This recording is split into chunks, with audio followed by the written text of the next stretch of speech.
Round 2 of the Speedway World Championship, the FIM Egg British Grand Prix from the Millennium Stadium in Cardiff. A real buzz around Cardiff for this one. All roads leading to Cardiff, as all the fans coming by train or by car across that Severn Bridge to glorious Cardiff, and what a sight they were greeted with. Cardiff Castle, of course, plenty of history, plenty of great battles here, but the Speedway fans have come to see the big battle in the Millennium Stadium, as well as taking some of the atmosphere, a real carnival atmosphere around the town.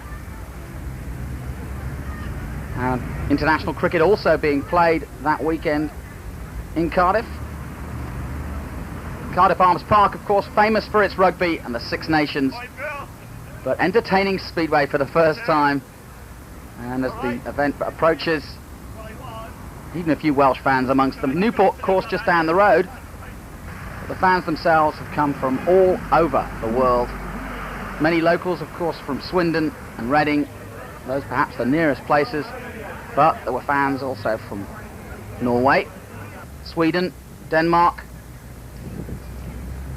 And this amazing stadium, purpose-built for rugby and World Cups, but ever ready for the chance to put on something slightly different, and Speedway was very much that for them.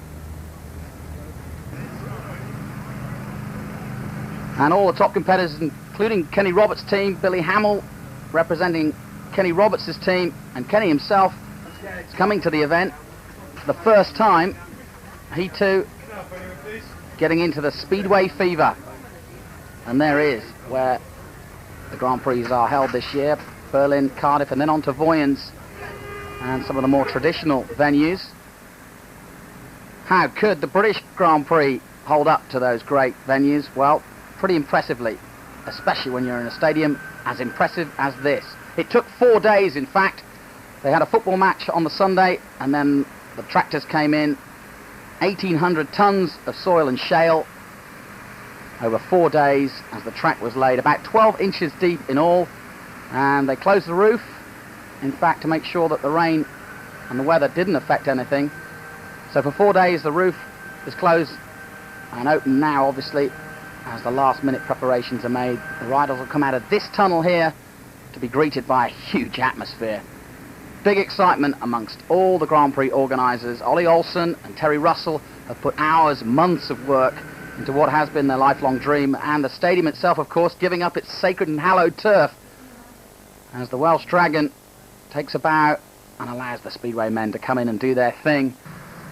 And the anticipation of the likes of people like Mark Laram, the world champion, as to what the noise would be like in that stadium, because of course with the roof on and 4 bikes, and in fact more than that obviously when they're warming up, there will be a cacophony of noise, and they've allowed air horns for the first time in the Millennium Stadium, so the noise will be horrific. This is the pits, and this is where all the riders will get preparation. Never had so much space before in their lives, I wouldn't have thought. Very organised indeed. Mark Laram on his little mini bike looking relaxed. Sam Ermolenko, the 93 world champion, doing a little bit of TV work. But all preparations being made for the big event, and the watering continuing as the riders get a chance to see the track, including Tony Rickardson, who talked to Glenn Higgett. Well, 3 times world champion Tony Rickardson, the one we've all been waiting for here at the Millennium Stadium. You've had a walk around the track. What do you think of it? It looks really good, and you know the stadium is fantastic, so I think you can look forward to a good meeting tonight. I mean, round 1, a lot of the riders didn't really get on with the track too much in Berlin. You had a bit of a exclusion in the last race there with Nicky Pedersen. Nothing you could do about it, but hoping to put a bit better show on tonight. Yeah, you know, it was a really good meeting for me and my team, and you know we was kind of happy with the result we got out of that one, and so now we're just going to try to build on that, and hopefully we can reach another race final today. How about your injured thumb? I mean, how are things getting on there? You managing to ride all right still? Yeah, it's good. Yeah. And what about things at Paul? You're getting big scores, you're riding well in Poland and Sweden. You're riding well again, aren't you? You must be a favourite for tonight, dare I say. Am I? Oh, I don't know. Right, so. Yeah, I don't know about that. You know, things been going good. You know, I'm really happy with Paul. You know, we got a good club and good team spirit going there, and same for my Polish team's going okay, and same with the Swedish thing really. So yeah, things is floating along really good this year. And you want that world title back? Not desperately, you know, we try to work it out on the 2-year plan and get back on the rostrum this year and hopefully can win it next year, but I wouldn't mind to win it this year. I bet you wouldn't. All right, Tony, thanks for talking to us. The time is getting near, so good luck tonight. Thanks very much. Thank you. Okay. Well, Denmark's Mickey Pedersen. It's round 2 of the Grand Prix here tonight, but a quick word about round 1 in Berlin. It was going so well for you, and a rider who's one of your favourites, Tony Ricardson, sort of ran into you, albeit accidentally. You couldn't have been too popular with him then. No, well, I mean, it took me a couple of weeks, you know, to get him sorted out again, and he came up to me in the Copenhagen airport, and we shake the hands there, and we're pretty well again now, so I forget that meeting already, and it's a new day today, so I just have to go out and do my best, and thinking about the meeting tonight and go out and do it. I mean, obviously you picked yourself up in the rerun of that. Tony was excluded and you still ran in a third in the A final, so you've got off to a great start really, probably better than you would have thought. Yeah, well, I mean, if I had ended up third in the first running race in the A final, I would have been pretty happy, you know, but I only have 1.5 laps left, and then I would have been in the A final and win the JP down in Berlin, so I was pretty upset about it, but it's thing happens sometimes, you know, it's hard racing, so third, the day after I waked up on the hotel, I ended up third in the first JP, so I was pretty happy there. Obviously you're riding at number 1 with Kings Lynn lately, so you're obviously riding on a crest of a wave at the minute. You must be feeling good about tonight. I am feeling really good, even in Sweden and Poland and England, as you said, and Denmark, I'm the number 1 rider, so I'm pretty confident at the moment, so I stay on level and score plenty of points in each country, so only thing I can do, go out and try to make some starts and do my best. So I'm sure you will. Well, thanks for talking to us, Nicky. You look very relaxed, so good luck tonight. Thank you very much. Cheers. Well, Ipswich and Team GB captain and 2-time former British champion Chris Louis. It's the meeting the whole Speedway world's been waiting for, it would appear. What do you think of the old Millennium Stadium? Oh, it's fantastic. You know, we had practice yesterday, and even in practice, there was just an atmosphere just amongst the lads. You know, so get 40,000 screaming fans out there, and it's going to be a great event, I think. How do the track seem to you? I mean, is it a shape you think you're like? Yeah, I mean, it's quite small. There's no banking on it, unfortunately, but, you know, they can't do everything in one go. But, no, the track held up really well yesterday, so they've made a really good job of everything, I think, so far. And obviously, thanks to the roof, we won't have any rain problems like we had in Berlin, and hopefully no track problems like that either. No, that's right. No, the track will definitely hold up better tonight than Berlin did. And like I say, we won't have any weather problems either. So, in fact, it's the first time we've had the roof off the last half an hour, and it makes the whole stadium look bigger, actually, without the roof. And finally, Chris, quick word about your form. You had a few good scores with Ipswich again, as usual. I mean, you feel right and confident about going into tonight? Yeah, I've had a funny start to the season, really. I haven't been happy with my form at all, but I've made a few changes with the bikes and with the pit crew and things, and I think it's going to turn around from here now. You certainly have a lot of the English crowd cheering for you. Thanks for your time, Chris, and good luck tonight. Thank you. Well, there's 2 wild cards tonight. Martin Dugard's one of them, and Scott Nichols is the other one. And Scott, your form has been sensational in recent weeks. You must feel really good about going into tonight's meeting. Yeah, I think it's been going good for me recently. I've been getting some good scores and I've been performing well. Just hoping I can carry that over to tonight. Obviously, this meeting's a Grand Prix, there's different emphasis on it, the pressure is different, so my intention is to try and go in there and just treat it like any other meeting, but I know that's not going to happen directly. The tapes go up in my first ride, but that's what I'm going to try and do. I've beaten each rider here before, so I see no reason why I shouldn't be able to do it tonight. Well, as good as you've been going at Vauxhall, I mean, you've been flying away, getting maximum, so away tracks, if you like, which this one is for everyone, aren't holding any fears for you, and once you get out in front, you're going to take some stopping, aren't you? That's it. I mean, the starts are going to be crucial like they are anywhere, and at least here it's a fresh track. Everyone's on a level playing field. No one else has had more experience or practice on the track than anyone else, so it's going to come down to who's the best rider on the day, and hopefully if the form I've got can continue and I can keep making some good starts, then hopefully I can be set to have a good meeting. I certainly intend to. I've got no pressure, I've got nothing to lose, but at the end of the day, if I have a bad meeting, I've let myself down, which is more important to me than anything else. You don't feel more pressure as you're a wild card, you're just going to go for it? No, I mean, the only pressure I feel is because I've been performing well just lately, that people are looking at me and saying, oh, you should be able to do this, you should be able to do that, and at the end of the day, it's a one-off meeting. All I can do is like I do in any other meeting, whether it be league or challenge or whatever, I put 100% in, and that's all I can do. I can't ask for more of myself than that, so I'm just hoping that'll be enough. Right, Scotty, well, thanks for talking to us. Good luck tonight, and thanks for your time. Okay, cheers, thanks a lot. One of the riders many people are tipping for success tonight is the guy who's at the top of the Elite League averages, Oxford and Australia's star Lee Adams. How do you feel about this evening, Lee? Well, it's going to be a great show. It's going to be a great spectacle for Speedway, but obviously we're looking for an A final. I think realistically you've got to look for that to be world champion. So we didn't get one in Berlin, so fingers crossed we can come up with something good tonight. It's good out there. You know, the track's great, and I think the atmosphere is just going to be electric. So, you know, we'll see what we can come up with. You've been flying for Oxford. The switch is obviously, well, you were good last year for Kings Lynn, but you're still doing well with Oxford. You must be riding on the crest of a wave at the moment. Yeah, I'm pretty happy. You know, everything's been going nice. We've got a good atmosphere at Oxford, and you know, I've got some pretty good setups for small tracks now, and you know, this one here is certainly, you know, similar to Oxford, I would say, or probably a little bit more pacey, but you know, my setups are very similar, so hopefully they come off and they'll work well tonight. So yeah, but you know, I couldn't complain at all. You had a good practice on it yesterday. Yeah, it's looking good. It looks, as I say, it looks really good.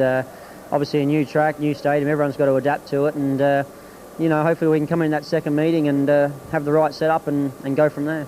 Okay, Lee, well, thanks for talking to us, and good luck tonight. No problem, thank you. Well, one of the most exciting riders around at the moment is Workington's Carl Stonehewer. I mean, is this a track you think you can have a good go on? Yeah, the track's exceptionally been well prepared in such a short space of time. It's fantastic, really. So I'll just be trying 110% and just hope I'm getting first and seconds all meeting. That'd be nice, wouldn't it? A couple of times in round one in Berlin it was difficult, and you had the rough end of the stick once or twice there, but hopefully no such problems here tonight. Berlin, the track wasn't too clever, it wasn't up to much at all. But the track here is completely different to Berlin. It's a lot smaller, there's a lot more space, and it's 1,000 times better. You know, it was fantastic yesterday, and the atmosphere is great, and I've just had the music going before, and I think it's going to be a wonderful night for everybody involved, or any of the supporters that come down and watch it.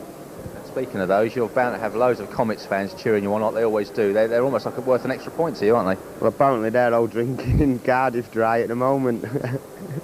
I'm sure they'll be giving their all tonight. They won't be late, will they, for this one? No, well, heck, they'll be here without a doubt. So it's good to have the support, you know. It's fantastic that I get so much support from the Workington supporters. All right, Stoney, well, thanks for talking to us tonight. I know you're going to be busy, and good luck tonight. Thank you, cheers. Well, Coventry in America's former world champion, Greg Hancock, you've been there and done it, you know what it's required. But what about tonight? It's looking good for the British Grand Prix. It looks really good. I think the stage is set now, and you know, we're set ourselves. We had a good practice yesterday. Bikes are going great, and of course the stadium is just fantastic. So I can say no more than I'm ready to go stand on top of that podium. Now, whilst it's been at Coventry for a couple of years, I mean, lots of riders can ride Brandon because it's a fair track, so it probably doesn't give you or Billy a home advantage as such. But tonight, no one's ridden this competitively. Do you think it will suit you? Absolutely. I mean, everybody's starting off from square one right now. So yeah, and the practice went extremely well for me yesterday. So it suits me. You know, like any track, you have to find your feet right away if you want to be successful. And yesterday I found them. So you know, it's a matter of getting to the first corner first is going to be important, of course. But you know, let's see what awaits us, what prevails. What would it mean to Greg Hancock to be world champion again? Oh, it means everything in the world, of course. I've done it once, and I plan to do it again. Great. Well, thanks for talking to us. I know you're busy. Good luck tonight. Thanks very much for your time. Thank you. Well, defending world champion England's Mark Loram, the one we've all been waiting for. I mean, what do you make of it here today? Yeah, it's good, you know. I don't think you can ask for any more. We've got everything, you know. We've got a nice stadium, good facilities, an adequate track. They've done quite a good job, you know. Like I say, I don't think you can really ask for any more. It's just hopefully a lot of people turn up. Well, I think they're going to by what we can hear. But after the disappointments of round one for yourself and lots of the other top guys who struggle with the conditions, I suppose you'll be even more fired up to do it here tonight. Yeah, well, it's sort of a case of having to, really. But I mean, it's not easy. You just got to go out there and attack it every race and see what the outcome is, really. But yeah, I mean, me, like a lot of others, had a bad round in Berlin, so got a lot to do. I know you haven't been ideally pleased with your form. It's been a bit of a roller coaster season for you, but you've had a change of track. You've got the British final under your belt now, so congratulations for that. Do you feel things are probably coming together a bit now, hopefully tonight? Yeah, hopefully. You know, I'm in the British final. I rode, I think, equally as good as I ever have done. You know, it's just the night, everything went good for me, and I rode really good. So, you know, I can't really figure out the way things go up and down. You know, you do everything right or the same way you always do, and the rest of it, I suppose, just down to a little bit of fate. But I mean, things haven't been going too bad, so hopefully I have a good night tonight. You feel pretty relaxed? Yeah, oh yeah. The bike's all right? Yeah, everything's fine. All right, Mark, well, thanks for talking to us. I know you're busy. Go for it tonight. Good luck. Thanks. Thanks a lot. Cheers. So those are the views of the riders. Mark Loram, albeit a little nervous, and why not? A huge event this, and also a great deal of planning. And in terms of nerves, Ollie Olsen, the man who made it all happen, slightly nervous as he talks to Jakob Olsen of Denmark. We talked to Well, him. former Danish legend Ollie Olsen. I mean, it's all come to this now. The mastermind a few years ago behind the Grand Prix, and to see it culminate in something like this here tonight, you must be really pleased. Oh yeah, it's fantastic. I mean, it's a dream come true, and I visualized it all when I saw the stadium first there. And John asked me if I could put a track in here. I says, I'll do that. If you get the stadium, I'll put the track in. And I'm glad I did now, and it comes up just how I visualized it. And I felt very, very good yesterday when they were all practiced, and it was a tremendous thing. Actually had the honour here to do the first 8 lap myself. I mean, it's been a flat-out week for you around here. I mean, tell us about how the track has gone down. Well, it's gone down very good. We've had 1,850 tons of shale on, and we started Monday afternoon at 4 o'clock, so more or less 48 hours I put the whole track down with the fence and everything. Then we're packing it and polishing it and doing all the last little details, which are matters, the inside curve, everything. So I'm very pleased with the way it's done, yeah. And this is definitely the future for Grand Prix, isn't it, in big stadia like this? Well, it's the future for Speedway, I think. Speedway deserves to be in places like this because it's a fantastic sport. And, you know, we want to be in here, so just hope that people will appreciate all that and then come and see it, because it's a great game and they should be here. And as we see now, there's lots of people already, you know, so things will be very good. Well, we know you're very busy, Ollie, but just a quick word at the end. I mean, who do you fancy for tonight? I have no idea there, because it's going to be very open. This year I feel the championships get more and more open every year. And obviously this year with some new tracks and new shapes, they're not a favourite track of anybody. They all have to start from scratch. It's going to be a fantastic evening. Well, it certainly will be. Thanks for your time, Ollie. It's a great achievement here tonight, and if you can enjoy it, please do. Thanks. Well, one man who's put a hell of a lot of hard work and thought into this is Terry Russell, and he's here with us now. I mean, it's all arrived here tonight at last. The waiting's over. It looks like it could be spectacular, Terry. Will be spectacular, not could be. We've given the boys a track to race on, which is what they claim they've got to have. We've given them a shape. All the criticisms of Berlin have been put to bed now. All the boys are in a positive frame of mind, and totally looking forward to what's going to be the biggest thing to happen in Britain for 20 years, and it's going to be great, I assure you. Many headaches this week leading up to it, or has it been quite smooth, or smoother than you thought it might be, perhaps? It's actually gone very well, you know. I mean, but there's a hell of a lot of planning. It's not just a week's work, and turn up and have a look what you think the shape should be. We've been here many, many times. Loads of meetings with Ollie Olsen. Architectural drawings of the fence, of the track, of the banking, of everything we had to do, you know. So all we had to do was make sure then that everything fell into place when we got here on Sunday evening and worked. And the bottom line is we had everything down, ready, and we was in a position where we could start just giving little things a touch-up, as it were, within 48 hours. We had that done in 48 hours, and we're very pleased with it, and learnt a few lessons, but basically we got it right in the planning. Well, expecting a massive crowd tonight. Hopefully it will be. I'm sure it will be, but it's going to open a lot of fans' eyes when they walk in and see Speedway at a venue like this, from what they're used to at their league tracks. Yeah, and as it has to be, you're going to go back to your league tracks, but it really should be like we had it in the days of Wembley. We had league tracks then, but everybody needs to be looking forward to the big one that comes up once a year in your country, and this is going to be the one that they can look forward to every year. Well, we had a quick word with Ollie earlier. I asked him who his tip was, and he didn't really know. What about you, Terry? Well, obviously, I'm British, and I'd like one of the 6 British boys to do it. I'd particularly like to see Mark Lawham doing it, because he had a bad one in Berlin. I'm close to Mark, obviously, because he was my mascot at Hackney. But then so was Chris Louis, and, you know, but I'd like to see Mark get back amongst it. He's in the main event. Sky get behind Mark in a big way. I think they're trying to build him up into the next Fogarty of this era, and I'd like to see him live up to it. Well, I'm sure he'll give it his best shot, and hopefully, well, thanks for talking to us, Terry. We know you're very busy, and enjoy it tonight. Thank you very much. I hope so.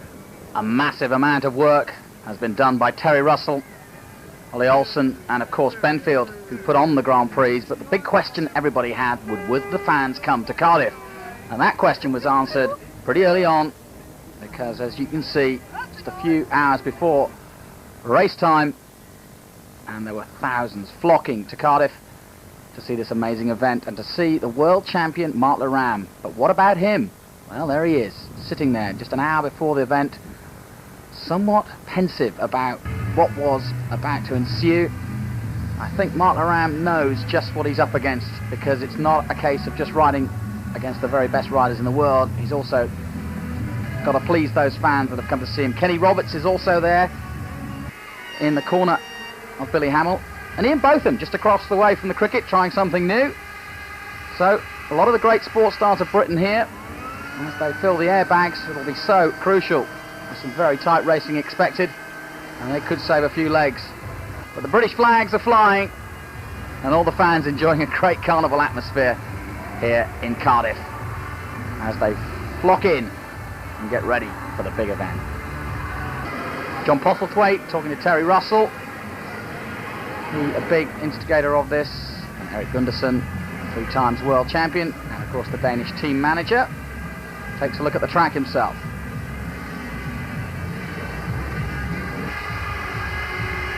So starting to hit fever pitch as the stadium fills up, and the riders just getting some sort of taste. Stoney and the rest of the boys starting to feel what it's all about. Edwin started his bit, singing his famous War, getting the crowd going, starting the evening off just right.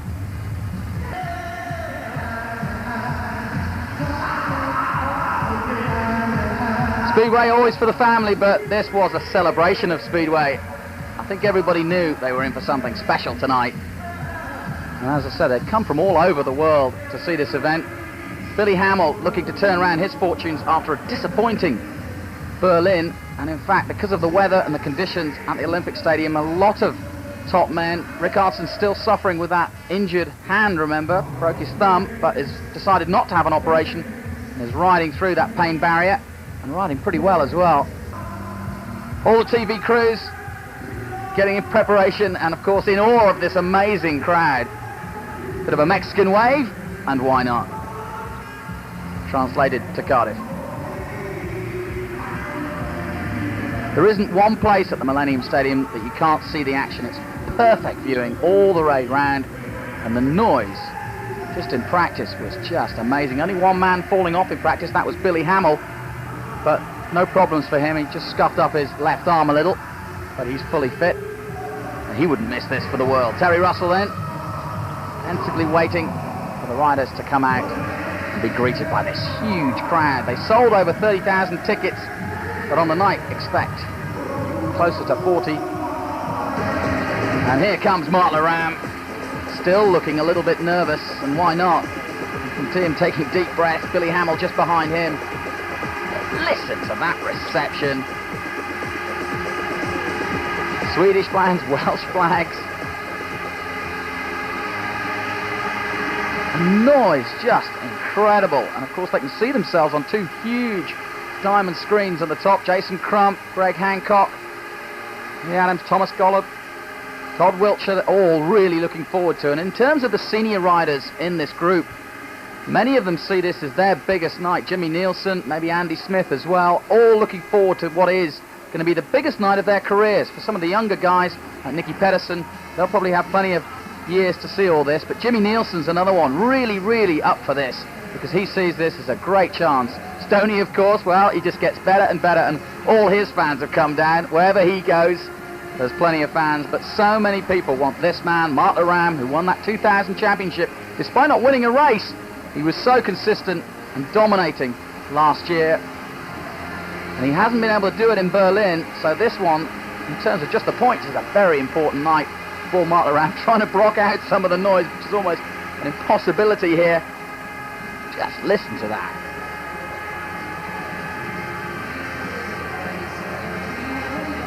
Huge crowd, and fit for a king, this stadium, and why not? Prince of Monaco is the guest of honour. Mark Laram, serious face, he's got his earplugs in, but that won't block out the noise shattering down on him at the moment. So hard to hold your nerve in this. But this is what it's all about. So many people have talked about the glory days of Speedway, Wembley, when there was 120,000. Big stadiums were quite the norm in Speedway. Well, we haven't had that for so long.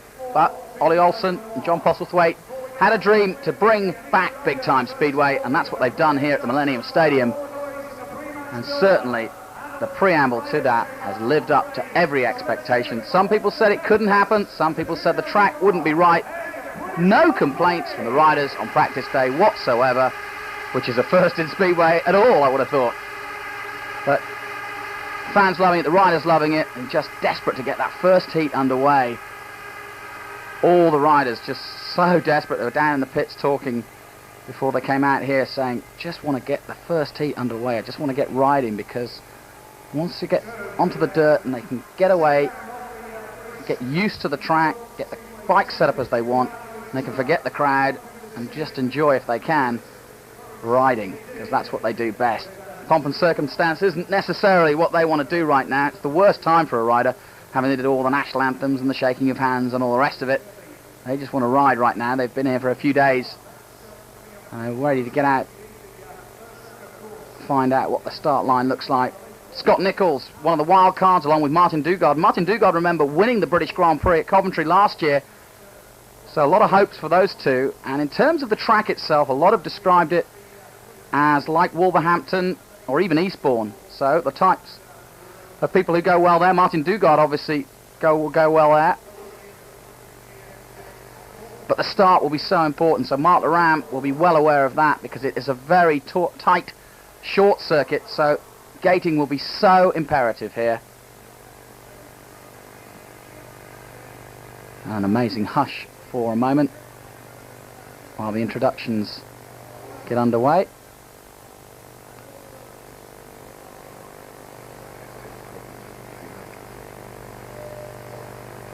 Well, not everything perfect, but not far from. And it was amazing that the artist's impression of what the Millennium Stadium would look like when full and with a speedway track, a lot of people scoffed at. And Zerbi, president of FIM, with Prince Albert of Monaco, to introduce the riders to the dignitaries. But the artist's impression, a lot of people thought that it just couldn't look that good. And obviously an artist's impression is exactly that. And it's meant as a chance of what it could be like. And in the end, reality was just that.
Well, a wonderful rendition, but somewhat eerie, because usually, of course, the Welsh National Anthem accompanied by the whole nation, but very few Welshmen there tonight. Those that were there were singing their heart out, of course. Perhaps a better response to the National Anthem.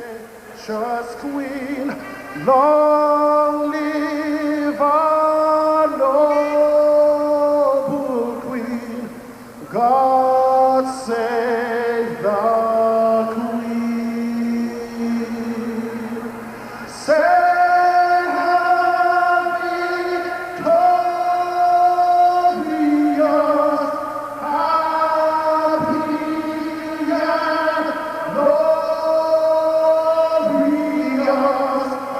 Oh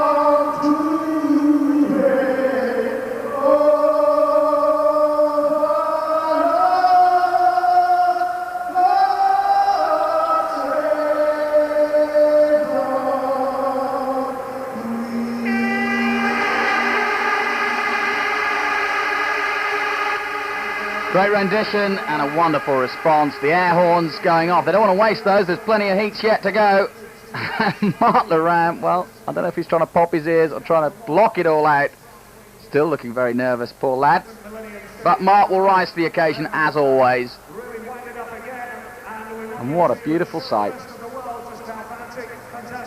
A lot of people got their thoughts on Martin Gugaard. No pressure for him, and of course, as we said, some of the older riders, including Martin Gugaard, and this will be his last major international event. He's decided not to be considered for the World Cup coming up. And so a lot of people are saying that this could be a huge swan song for him. But there's a long way to go yet. Carl Stone here, of course. Disappointing in Berlin after a great start. And Thomas Golub leading the World Championship at the moment after winning and getting the 25 points from Berlin. He, of course, is followed by Inge Gustafsson, who had an amazing wildcard entry into that event and made the most of it by coming second. Pedersen also in the A final. Tony Rickardsson, fourth place after that Fraklan rerun. Right, here we go. It's time to meet the riders one by one. Are you ready to make some noise? Well, I think that question was easily answered. They've been waiting all day, all week, and for months for this big event. Great moment for all the riders. And a great moment for Speedway. There's so much anticipation for this event, and it really has been a long, long time in the waiting. So many of these fans have been watching Speedway for 20 or 30 years, and the younger generation really aren't quite sure when they talk about those glory days what it's all about. Well, this is what it used to be like. Peter Collins and the like talk about atmospheres like this. And future British stars like Scott Nicholls, who just got introduced. Martin Dugaard.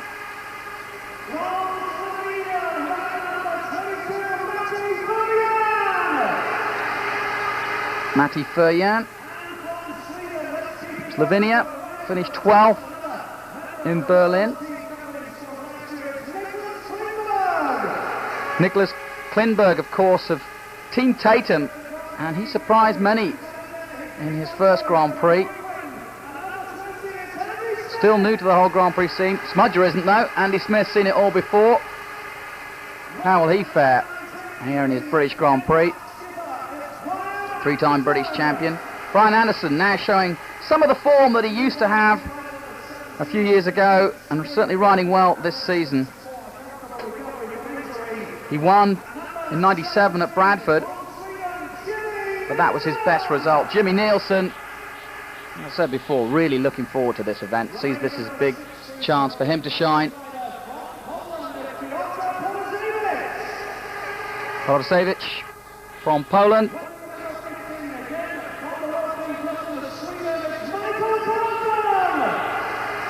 Michael Carlson. The big roar will be, of course, for Mark Laurent in a few minutes' time. Ronnie Holter met some of his fans outside the stadium. Come a long way to see him race, but they're there. They're part of this event. And Nicky Pedersen, what a Grand Prix. Robbed, in fact, in Berlin of a victory. So he'll have his tail up for sure. Certainly Stoney has. And listen to that reception for Carl Stone here. Such a popular rider.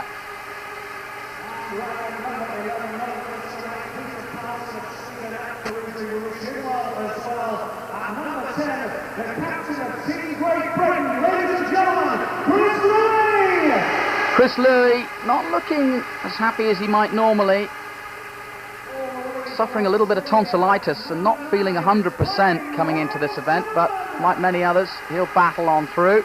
Ryan Sullivan, always a good competitor, as are all the Aussies in the Grand Prix. Jason Crump, Todd Wiltshire, Lee Adams. The Aussies really got a huge contingent. This man, as I said, Todd Wiltshire, hoping to go well as well. And there might be a few Aussies in the crowd because Australia are playing just down the road here in Cardiff in the cricket. So that's why Ian Botham and a few of the other cricketers are here. But what about this man, Thomas Golub? Says he quite likes the track. It's a bit tight, he says, obviously, but what can you expect when you're indoors like that? But he'll ride round that. And that is the beauty of his style, is that he can adapt. And what about this man? Such great form, leading the averages in the Elite League, and he just gets better and better, does Lee Adams. But he wants to win tonight. He'll have his head down for sure. Greg Hancock, the Americans are used to the big stage. They rise to the occasion, and Greg is really pumped up for this. Spoke to him before the meeting, and he really is excited. Jason Crumb, two-time winner of the British Grand Prix, but not in an environment as big as this. His wife and kid are here, and a lot of his fans, and his father and grandfather, of course, used to race just down the road in Newport. Tony Rickardson, injured or not, is still the People's Champion, certainly favourite tonight. Going around talking to some of the fans before the meet, and they all said their money was on Tony Rickardson. Billy Hamill wants to do well, didn't have a good Grand Prix in Berlin, and that's what's so exciting about these opening heats. Even before the main event, you've got the likes of Jason Crump, Billy Hamill and Mark Laram all competing to get into the main event. So it's going to be tough. Now, here's the world champion.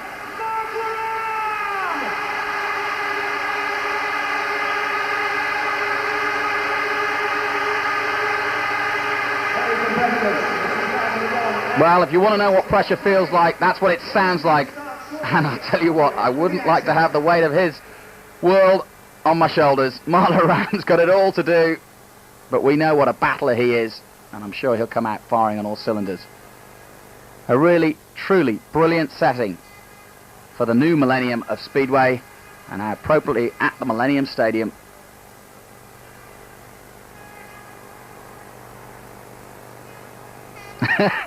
Great experience for young and old. But this is what they've come for. The racing itself. Heat 1 sees two Brits as well, but we'll get the fans certainly going. Scott Nichols, the wild card entry into this, and riding superbly at the moment. He'll go out of gate 4. Chris Louis, as we said, not 100%. There he is. Nicholas Klinberg and Brian Anderson also in this one.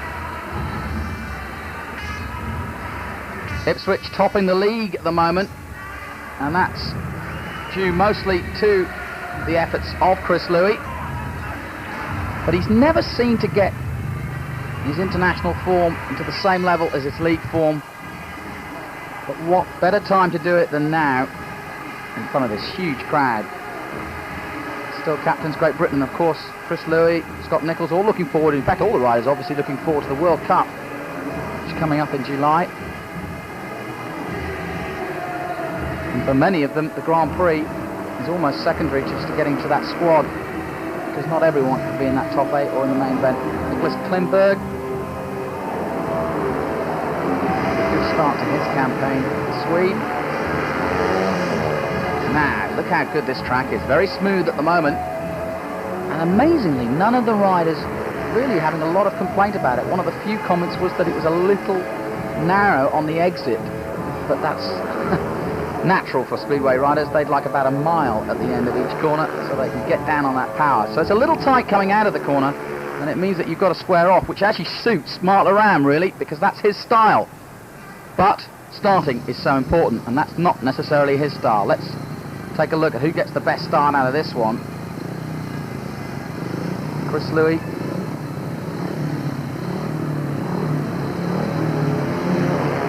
Such pressure this first heat. Get things underway, and all the other riders obviously looking very closely at the start of this one to find out just how the track is running, because it does change. Let's take a look now. Scott Nichols coming from the outside. Chris Louis in 3. Nicholas Klinberg out of the 2nd. And Brian Anderson on the inside.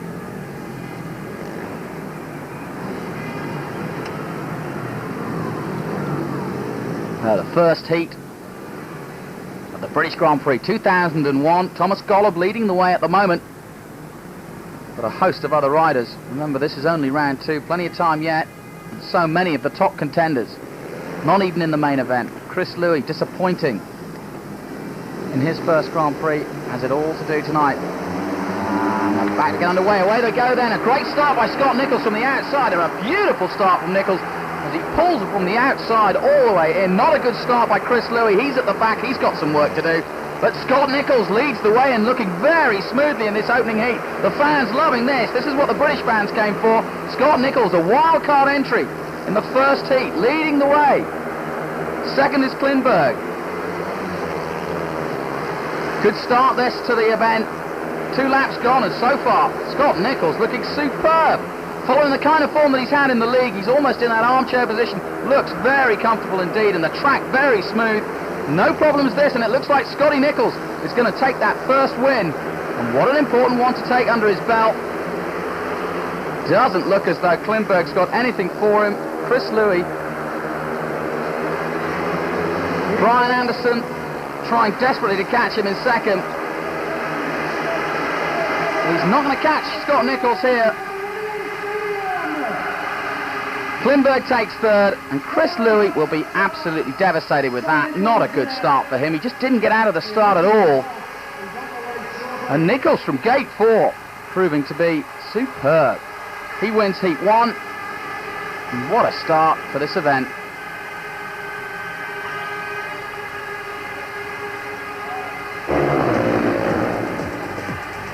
Take another look at it. Scotty Nicholls on the left-hand side of your screen from the outside. It's a great start. It's all the drive, comes right across, still way up in the air. Brian Anderson cut across the inside there to take second place immediately. Just didn't get as good a drive out of the corner. Put his head down, but there was no stopping Nicholls. Let's take a look at the start again. Chris Louis not getting the start at all. And he drops right at the back there. Just missed it, really. Nicholls looking so smooth right from the outset. Little bobble there, but really nothing to complain about.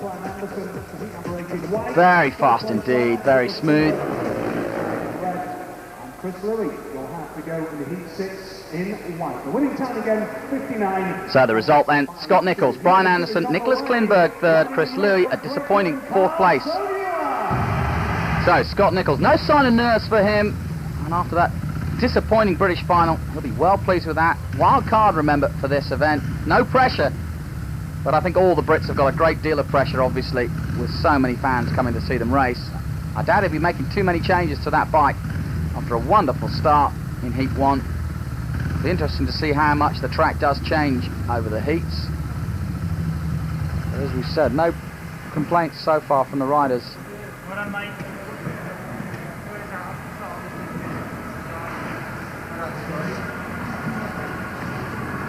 Scott Nicholls, yeah, he's even got time to go get his sponsor's hat on and go and do some interviews. It doesn't look as though there's going to be much changing of the bike there.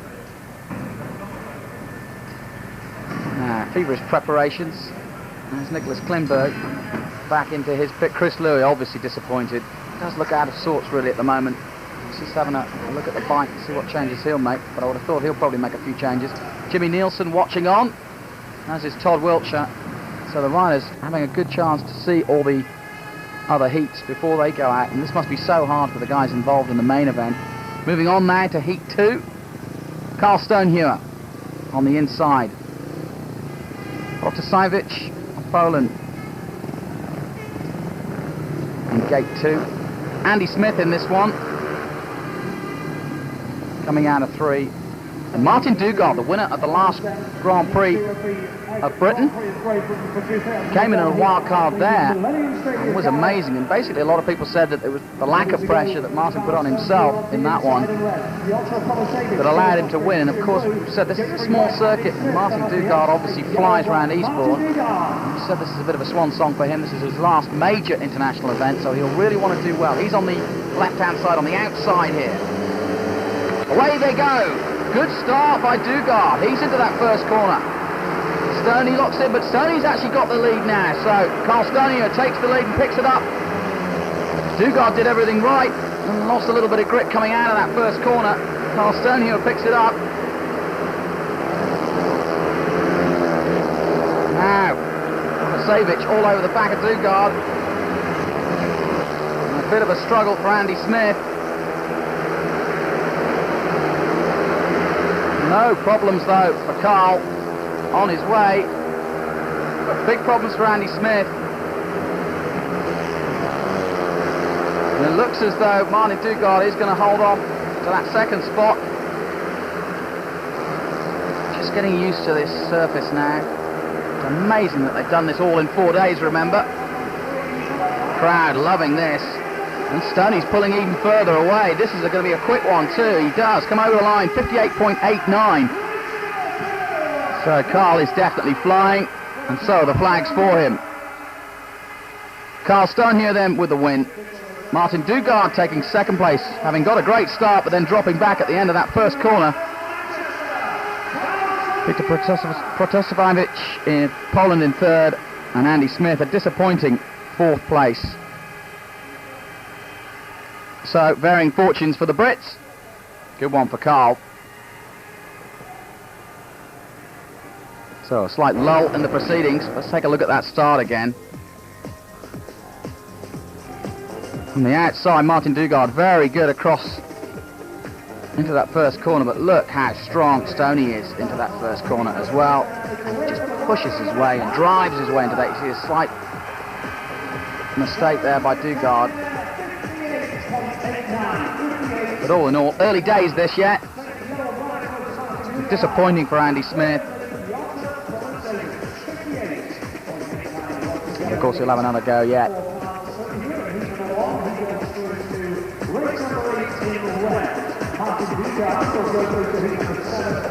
And once Stoney got that lead, he was never looking back.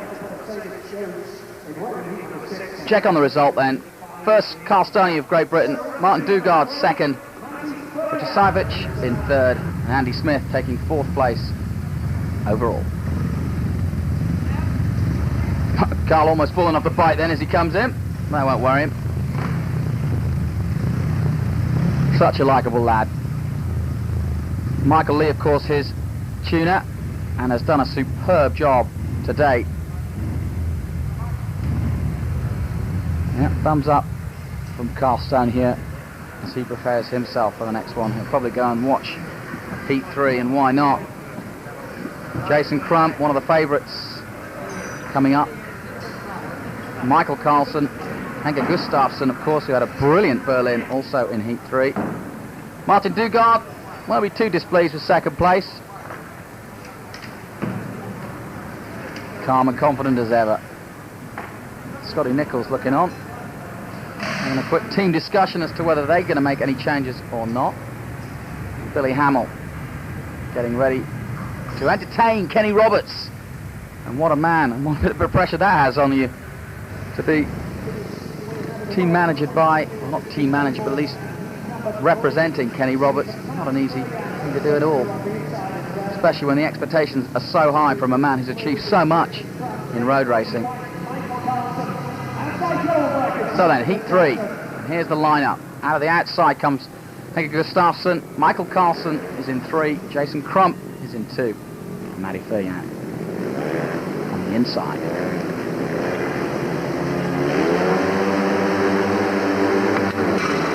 Great start by Crump. He looks down, but he's got the inside, and that's a good start by Jason Crump. Crumpy into the lead then. He was great out of the gate there.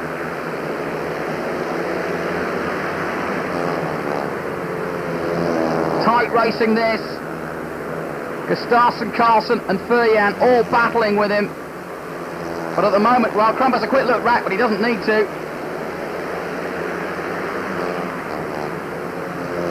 Henke Gustafsson running well, and as he did in Berlin, remember. The Swede in second. Michael Carlson in third, and I think it's going to stay that way. Jason Crump, though, powering his way down towards that last lap. Good battle for second and third, but at the moment, Gustafsson's holding it well. Matty Furyan not getting the greatest of starts, and he'll have to settle with fourth for this one. Carlson making a move, but not good enough. Gustafsson holds on to second. Jason Crump takes the win, and that'll be a popular one. Jason's so up for this. Fully fit, riding well. Great opportunity. A two-time winner, of course, of the British Grand Prix over the years. And you can see that says it all. He liked that.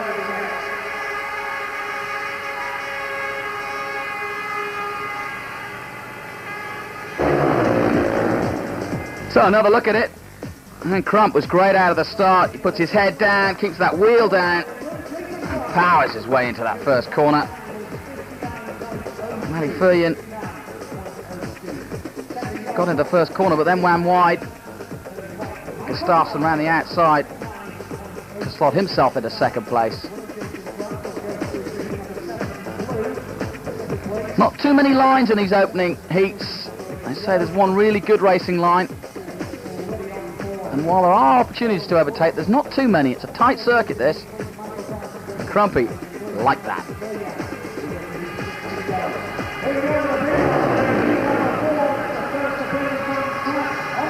So then, the results of Heat 3. Jason Crump, Gustafsson second, Michael Carlson third, and Matty Furjan in fourth position.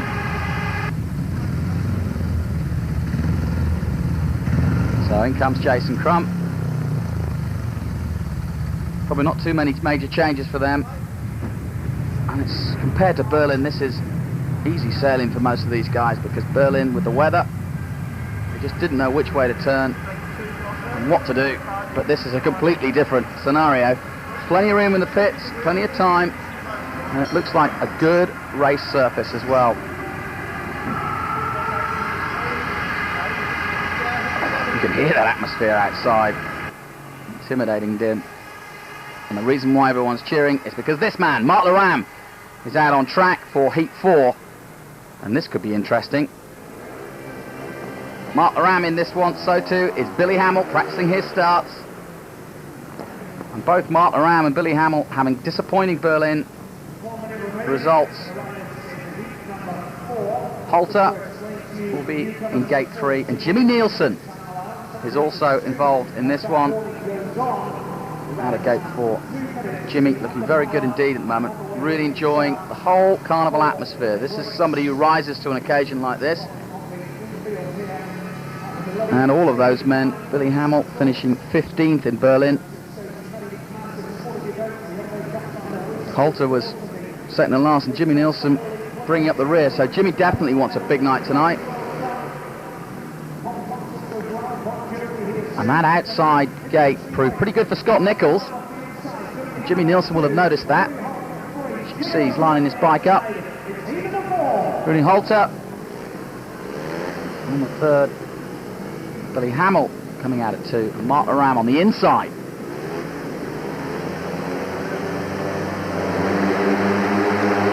Up go the tapes, and a great start by Jimmy Nielsen. Look at that from the outside.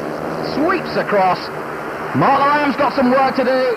Oh, and they almost touch him and Billy Hamill coming close to the end. Billy Hamill's gone down, and in fact, 2 riders down. Billy Hamill goes down, and Holter just had to go down to avoid him. But he did come together slightly with Mark Laram. I would have said it was a racing incident, no more. But they were close indeed, and disappointment. Billy Hamill, the man, the only man who fell in practice. He's fallen again here in Heat 4. I'm glad to say he's up.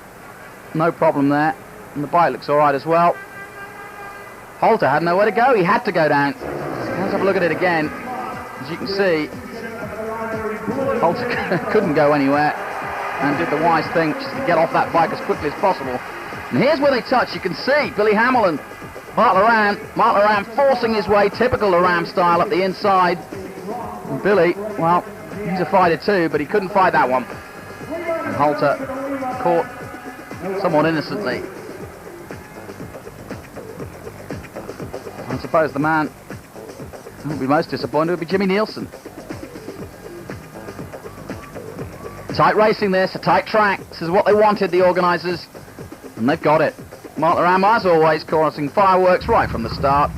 Billy Hamill then back to his pit, and unfortunately has been thrown out of it.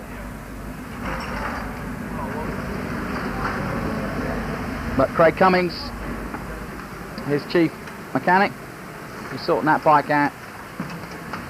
Billy just brushing himself down. He's probably thinking, oh no, here we go again. Not a good Berlin, and it's not a good start here at the Millennium Stadium. Such high hopes for Billy, and that pit is so immaculate. Kenny Roberts here, as I said, on hand to watch the events. Well, that's not the greatest of starts. So then, back for the rerun. Heat 4. Billy Hamill has been excluded. So it's Holter, Nielsen and Mark Laram. Now, can Jimmy Nielsen get another good start off that outside gate? Mark Laram has got a little bit more space to play with now. And I think Holter will be just making up the numbers with these two involved. Up go the tapes, and another great start from Jimmy Nielsen. Look at him fly into that first corner. Laram goes with him up the inside. Holter goes wide, and he's already out of this. And now can Mark Laram chase hard and fast on the heels of Jimmy Nielsen. Great start out of the gate by Nielsen from gate 4. Mark Laram, though, is sticking with him, but can he catch him? Can he get more grip? He looks behind him, but Holter's nowhere. He's in third, and looks like settling for that. Billy Hamill, of course, out of this. But increasing that lead now. Jimmy Nielsen looking so comfortable here in Cardiff. Mark Laram hasn't given up that in second place. Going as hot as he can into that corner. Last lap, Nielsen looks behind him. There's no need. This is going to be a comfortable win if he holds it all together. Holter will settle for third. And that's a good result for the world champion. Not the best of starts. Jimmy Nielsen took 2 great starts and takes the victory. And Holter slowing down. It looks like he's got a puncher. So Holter out with a puncher there, takes third place. And the crowd loving this. Mark Laram getting a decent start to his campaign, but Jimmy Nielsen flying out of the gate there.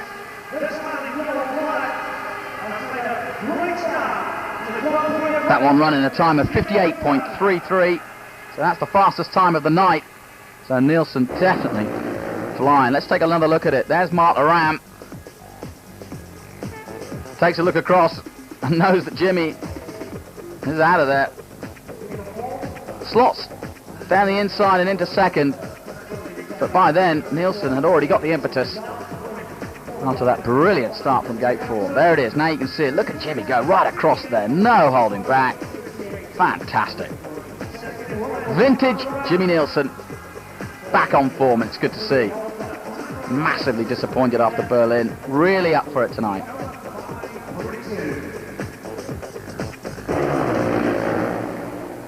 So Mark Laram back in his pit. And a quick check on the results. Jimmy Nielsen then of Sweden taking the win. Mark Laram second. Rune Holter in third place for Norway. And Billy Hamill excluded, of course, after that incident with Mark Laram, which I have to say was pretty much a racing incident. In fact, they're next to each other in the pits.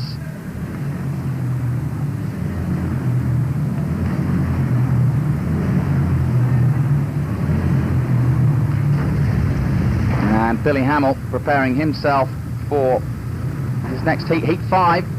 So this one's going to turn out to be important for him. Well, Scotty, the first race of the British Grand Prix, and you scorched a victory from the outside. What's the track like? It must be great.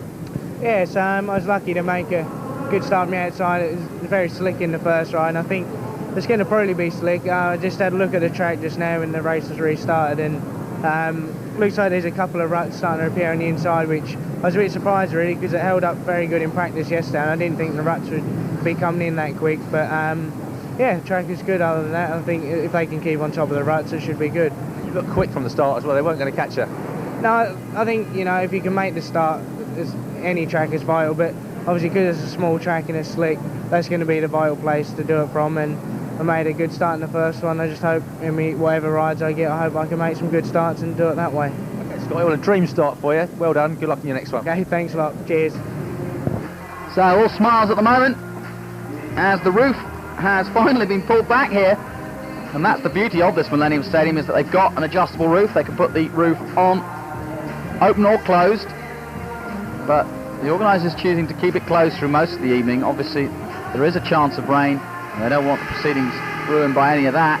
Heat 5, though. Now we're getting down to the nitty-gritty, because in terms of the Grand Prix format, places 3rd and 4th will be out of the Grand Prix after this. So this is a massive one for Billy Hamill, Andy Smith, Michael Carlson and Nicholas Klinberg. Billy Hamill, remember, going down in his first heat, so this is a big one. He doesn't want the nightmare of Berlin to remind him. Andy Smith too needs a good result here. Billy Hamill off the outside, and so far Scotty Nichols and Jimmy Nielsen have made it look very easy on that outside gate. The inside looking good too.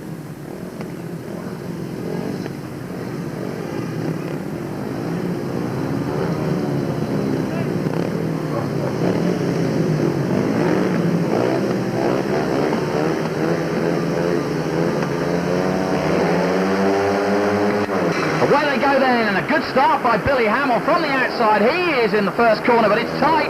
Klinberg got a good start as well. Klinberg and Hamill neck and neck down that straight, and looks like Klinberg's got it. But he's being chased all the way. Oh, Billy muscles his way up the inside and into the lead. Past Klinberg, and he made easy work of it. Andy Smith and Michael Carlson have got some work to do. But at the moment, Billy Hamill is leading. Oh, it's tight at the back there. Second and third, a real battle there between Carlson. Smith trailing off at the background, but it's all going on. Billy Hamill's got away. Carlson and Klinberg are really neck and neck in this one. Hamill looks as though he's going to take it, but who's going to take second and third? Carlson and Klinberg really at it, and Andy Smith's now caught up. Well, the conditions starting to make a little bit of difference now. What a great heat, best of the night so far. Billy Hamill takes it. Second place goes to Nicholas Klinberg, and a great battle that was, holding off Carlson, and Andy Smith had a go at the end there. But this is exactly what they came to see. So far, it's been without too many incidents, but Billy Hamill will be absolutely delighted with that after the start he had. And yep, thumbs up. No dramatics yet, no histrionics. Just quiet Billy yet. We'll see that come out later if he gets through to the semi-final stages. Got another good look at the start. As you can see, that fourth gate looking really good. Billy is fighting it a little, but getting an excellent start, sweeping across. Klinberg started well too, and you can see him. Team Tatum up the inside, but Billy, despite not gaining the impetus there on that first corner, drove hard down the back straight. And it wasn't long before the end of lap one, and Billy Hamill got into the lead. Michael Carlson stuck with it, as you can see, the three of them getting a great start. Andy Smith at the back, and Carlson made a good go of it. But look at this, Hamill just powering his way, plenty of balance. And Klinberg had no answer for that. All the experience of the former 96 world champion being used there. He wanted that one, he was hungry for that. When he's angry, he's usually very good indeed. So a quick look at the result. Hamill with the win then. Nicholas Klinberg and Michael Carlson and Andy Smith are out of the British Grand Prix on their way home. Such a tough format, the Grand Prix. And Andy Smith, well, he'll be disappointed, but he's fairly a laid-back character anyway. And I think he'll enjoy the rest of the evening because there's some great speedway coming up.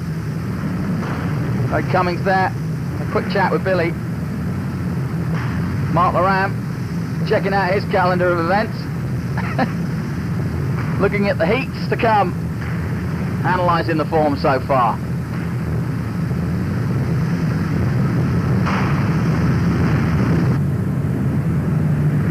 Klinberg having a good night so far.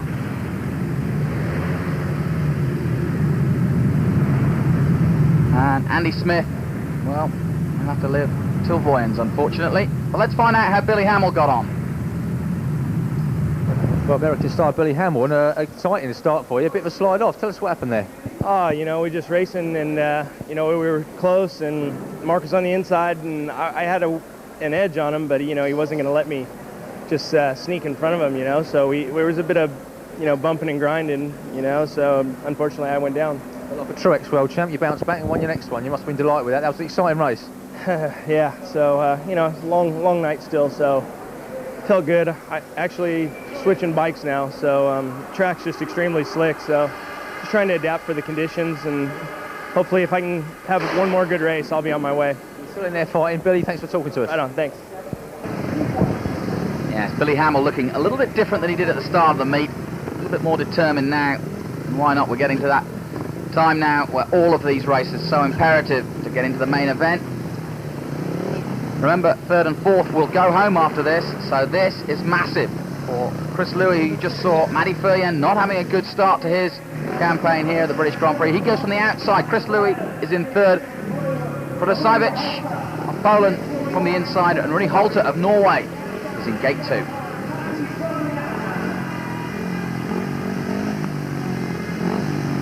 So far, gate 4 has proved pretty good. Matty Furrier out of there. Protasiewicz on the inside.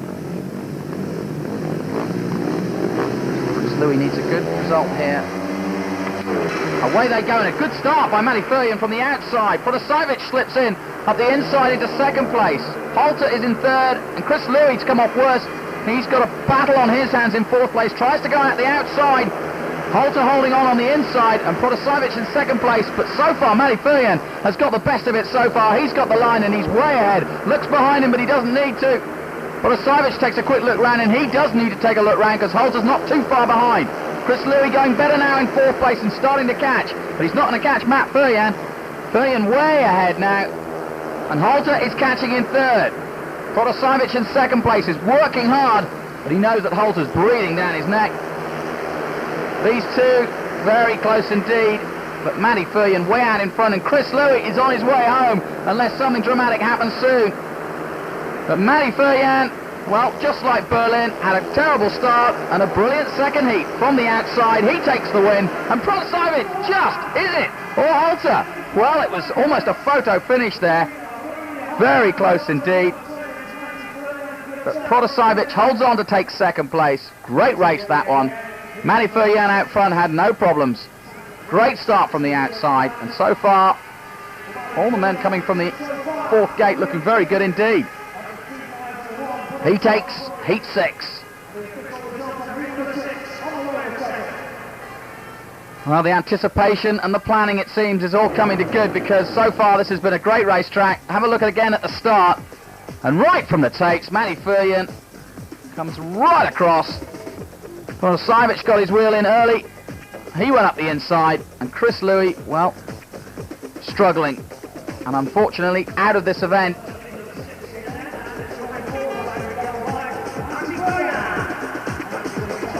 And despite Halter's pressure, he too is on his way home.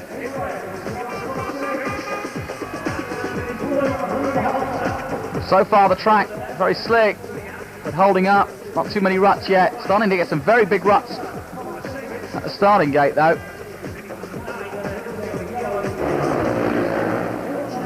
And Chris Louis, well, he'll be bitterly disappointed. Berlin 19th, and again, failure here at round 2. His championship almost over before it began.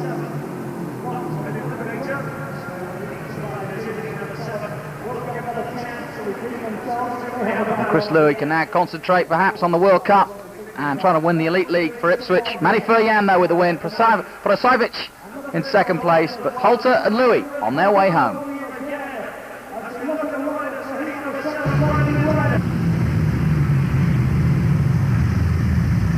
And into the pit lane now comes Matty Furrian. Amiable fella, loves his racing. Still got plenty of years ahead of him, of course. He'll be back at the Millennium Stadium for the next few years, I'm sure. And what a time to be hitting good in Speedway. Speedway on the up and up for sure. And Matty Furrian, one of its future stars. Thumbs up from him.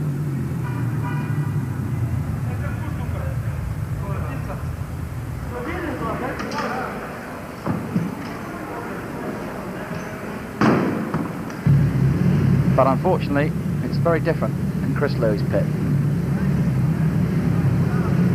There's a quick talk with the mechanic, but it won't do any good. It's all over.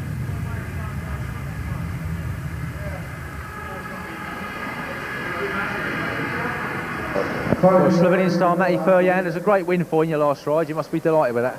Yeah, I'm happy that I'm still in, and I want to do well in for my beginning in the moment. Yeah. Yeah, you're getting on with the track all right out there, because there's some hard riding out there, isn't there? Yeah, it is. It's small, and we need to try. Yeah, you're doing your best and you're doing well. Well done, Matty. Thanks for your time. Thank you very much.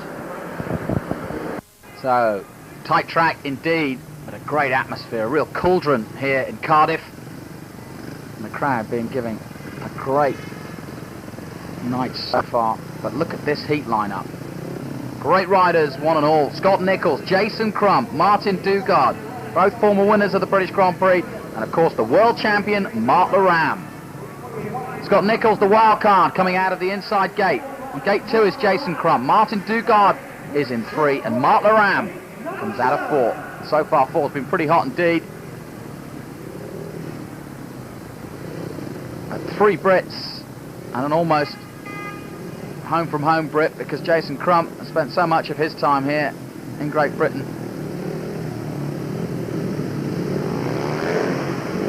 All these four riders know exactly what the other is capable of. They race each other all the time. The Ram from the outside needs a good start, and he's got a better one, but it wasn't as good as Crumpy, and a poor lifting up there. Very tight indeed between Nichols and Crump. And look at that, Mark Laram up the inside, typical Mark Laram. Good battle this between Scotty Nichols and Mark Laram.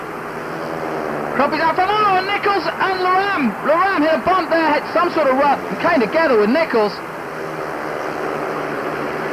Too close for comfort, but Jason Crump on fire at the moment. Laram settling in for second place, and Scotty Nichols just having to recover himself a little bit, having come together there with Mark Laram, and the world champion was not messing about, and he's coming very close to Crump there. They almost touch. Scotty Nichols looks down at his bike, and Dugard, it looks as though his bike's packed up. He's out of this, but it's getting good at the front too. Laram, as ever, in the wars, but he's not going to beat Jason Crump. Great racing. And Crump comes over the line in 58.87, and again, he is absolutely pumped. So far, Jason Crump, no flies on him. Mark Laram, as always, having to work hard. Came together with Nichols, and that pretty much put Nichols out of it. But Nichols takes third. We'll look to find another day, no problems there. But Jason Crump has looked immaculate all night. Takes another victory. Let's take a look at it again. As you can see, Nichols was settling into second place, and the Ram came in and he just hits a rut there. And really, certainly wasn't intentional. And Nichols won't be, I don't think, having too many words with Mark Laram. That's typical Laram, really. And here's another look at it. You see, just, yeah, hits a little rut there, and Nichols had nowhere to go, really. Amazingly held on. Jason Crump oblivious to it all, doing his own thing. Took the line right from the start, and it is proving to be so, as we said. There you go. Mark just having to steady himself with his left foot there, and that could have been serious. But as we said earlier, the start's so important, and Jason Crump has been so quick out of both his starts. He moves on to heat 11. Mark Laram will be in 13. Scott Nichols moves on to heat 9, and Martin Dugard disappointing his bike, packing up. Back to the pits then. Jason Crump really, I wouldn't change anything to that setup. Looked very good, but the track is changing a little bit. A few ruts and a few holes starting to appear, and that one caught out Mark Laram for sure. So they'll have to ride around that fact, and yes, Crumpy is ecstatic. It's good to see him this pumped up. Bodes well when he's in this kind of mood. Two-time British champion. And his dad, Phil Crump, helping him out this weekend. Mark Laram still looking a little bit sheepish, somewhat unhappy with the overall proceedings, but he's riding well. And in this next heat, number 25, Hager Gustafsson comes out of the outside. And alongside him in gate 3, Brian Anderson, Jimmy Nielsen on fire at the moment. He comes out of 2, and Carl Stonehewer from the inside. So a Swede, a Dane, 2 Swedes, a Dane, and a Brit. Now, where are those holes? The ruts starting to form on the start line as well. But so far this track has held up pretty good. 4 days it took to lay, and it's been an amazing job to think that this really is a football stadium or a rugby stadium at best. Converted into a speedway stadium. Another good start from the outside for Gustafsson, but he doesn't get it. Oh, and down goes one of those riders. That looks like Star Stonehewer going down. And that is very dramatic indeed, but really all on his own somewhat. And he doesn't look well, and he's hurt his arm on that fall. Just went straight on. Bike just picked up, and he kept going. He was lucky not to take somebody with him. And that could be a fracture, and that would be devastating. Crowd somewhat hushed by that. And they're having a look. taking a look at it themselves. As you can see, yeah, the bike just straightened up and he had nowhere to go, and he was very lucky not to take somebody with him because the bike just picked up and he went straight towards the airbags. There's another look at it. He came from the inside. Didn't get a bad start. But as he goes into this first turn, you'll see. Now he just pops up there and the bike starts going straight towards Nielsen. And down he goes, poor old Stoney. Tumbling right over his handlebars and landing badly on that arm. Back to the pits he goes.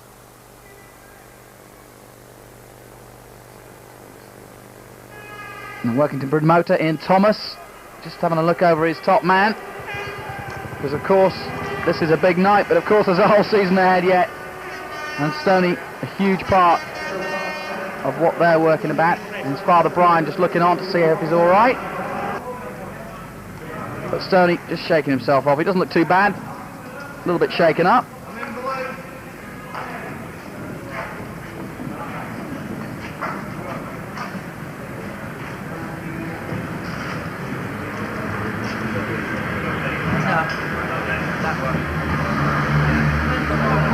But he'll be excluded from that,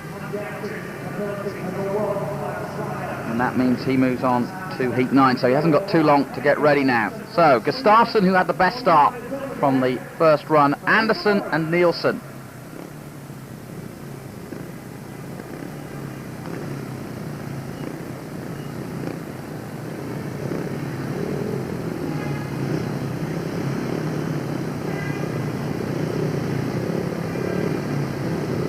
Gustafsson, remember, came in to Berlin with no expectations. His league form has been absolutely abysmal. Even by his own standards, he's a likeable fella, but he's had such a tough time in the league. But on Grand Prix as well, he was second in Berlin. Riding well again. Not a good start this time, though. Close start indeed. Right. Straight into the lead.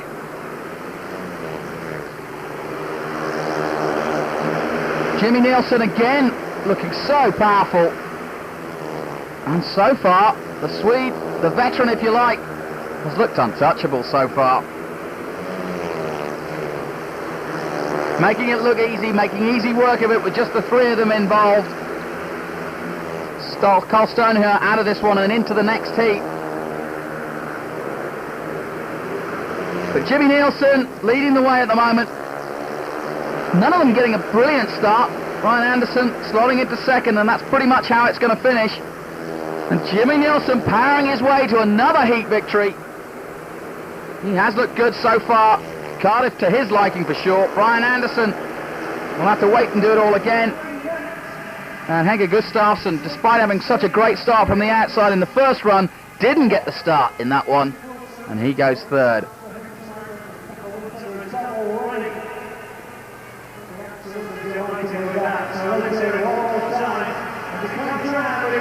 And that means that Jimmy Nielsen and Brian Anderson move on then to the main event. The others will have one more chance. But Jimmy Nielsen certainly, after such a disappointment in Berlin, is flying tonight. And I just wonder how much these early heats will be to his advantage. Remember, the top boys have yet to run on the track, and it could be a huge advantage to those that have gone out early and seen when the bumps and holes are and how the gates are running. Good start by Jimmy Nielsen. Brian Anderson on the inside, and Gustafsson just couldn't get the start and then couldn't get the grip and settled to go around the outside and just couldn't compete with Brian Anderson. And Anderson had no chance of catching Jimmy Nielsen either.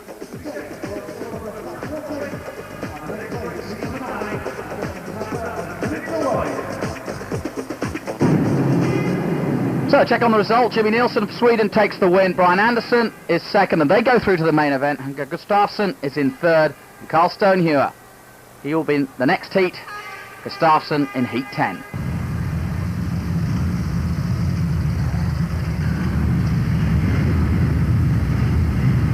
So Gustafsson a little bit of time to sort himself out.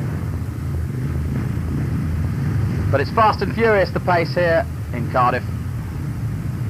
And they're all enjoying working in such spacious conditions. Might be a bit smoky down there, especially when you're revving like that. But Jimmy, you can see that look at his eye. It's the old Jimmy Nielsen. We haven't seen it for a while. He's totally up for this. In a really good mood, very jovial. Saw him this afternoon, and he was joking about the fact that he was not the bookie's favourite, but he was well up for it. On then to heat 9. And this, very important, because third and fourth once again will be eliminated. Scott Nicholls, Carl Stonehewer, of course, who was excluded from the last heat. Billy Hamill and Protasiewicz of Poland from the outside. There he is. Billy Hamill coming out of 3, Carl Stonehewer in 2, and Scott Nicholls from the inside. So it's been up and down so far for Billy Hamill. Desperately wants to get in that main event. Scott Nicholls, of course, the wild card. What can Stoney do? Protasiewicz from the outside. Billy gets a good start. It goes a little bit wide there. Comes back up the inside, and it's close. Oh, almost touching with Nicholls there. Scotty Nicholls, though, leads the way. Protasiewicz goes into 3rd. And he's now challenging Billy Hamill up the inside now in 2nd place and got his line. Can Billy make a challenge on Nicholls? They're close, they're neck and neck. Nicholls doesn't look back though, and Billy is all over the back of him and really pushing hard. These two looking favourites to go on to the main event. Protasiewicz got it all to do now in 3rd place, and he's not going to catch. And oh, down goes Billy Hamill. Oh, absolutely incredible. Just when it was going perfectly right, it all went wrong. And what can you say for Billy Hamill? It's not been the greatest of weekends for him. He fell in practice, one of the only riders to fall in practice, and then out of nowhere, really, he's down again, and that doesn't look good because he hasn't moved much. Billy Hamill certainly shaken from that. It was a big off too. Medical staff quickly to him, which is good to see. But it has been a torrid time for the American, the 96 world champion. Kenny Roberts here, remember, watching his protege. Craig Cummings down there having a look, but Billy's been down quite some time, and that's not a good sign. I'm afraid Billy's going to be excluded from that, and that means it's curtains for the British Grand Prix for Billy Hamill. Well, that's put a hush to this huge audience. What a shame for Billy Hamill. Disappointment in Berlin, where he finished 15th overall. And now, here in Britain, it's happened again. There he is in 2nd place, and you see him that's what happens. He hits a rut and basically just takes off. And Scotty Nicholls was very lucky to stay on, because again, he's been in the wars. Poor old Scotty.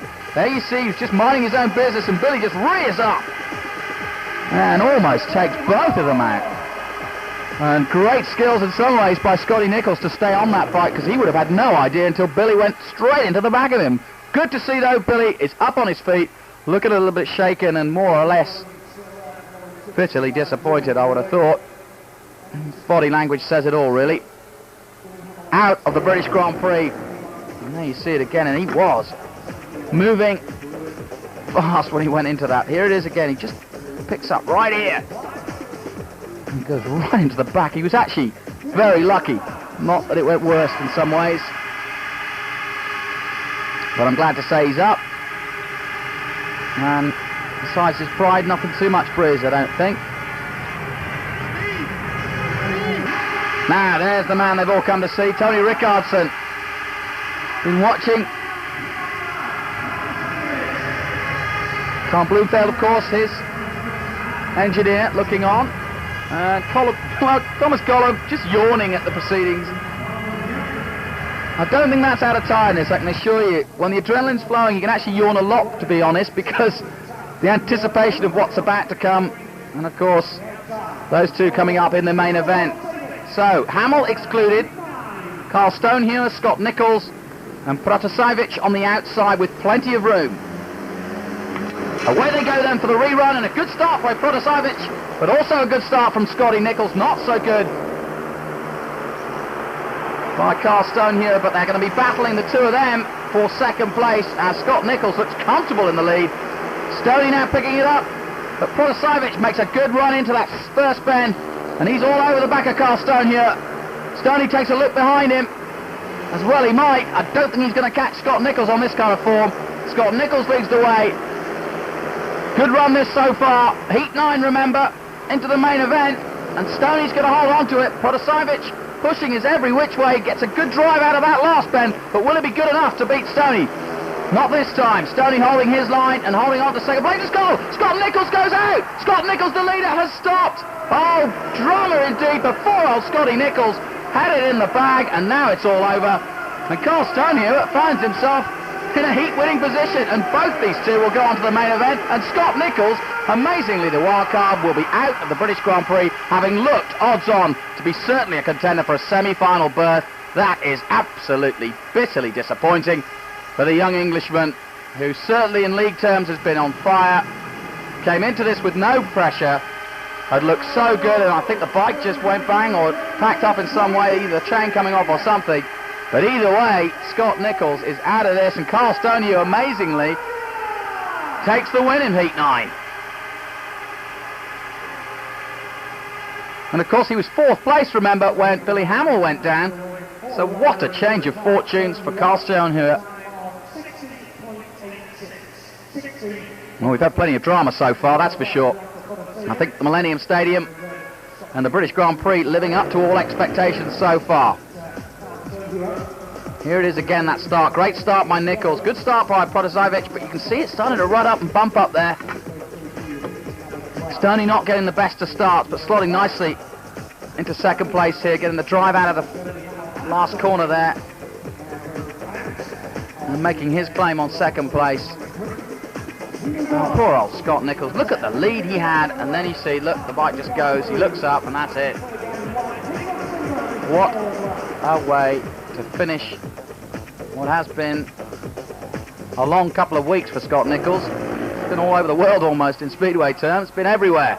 Carl Stone here with the win. Protasiewicz then of Poland in second. They go through, and Nicholls and Billy Hamill amazingly out of this event.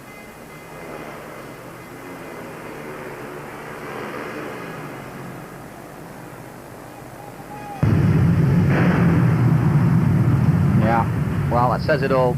Scott Nicholls was so up for this event, and everything was going right, really. And, well, luckily he's a young man and with a huge future ahead of him, but that will be no solace to him right now at all. Tommy Nicholls, of course, prepares his bike.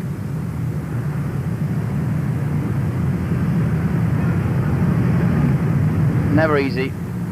What do you say? Father and son, there's nothing you can say. There's absolutely nothing you can say. As he slams down that bench. Protasiewicz with a good event. That was a good start by him. And so far, having a good Grand Prix. Stoney, well, getting a little bit fortunate perhaps, but fortune helps the brave, as they say. And there's no question that Stoney's one of the bravest.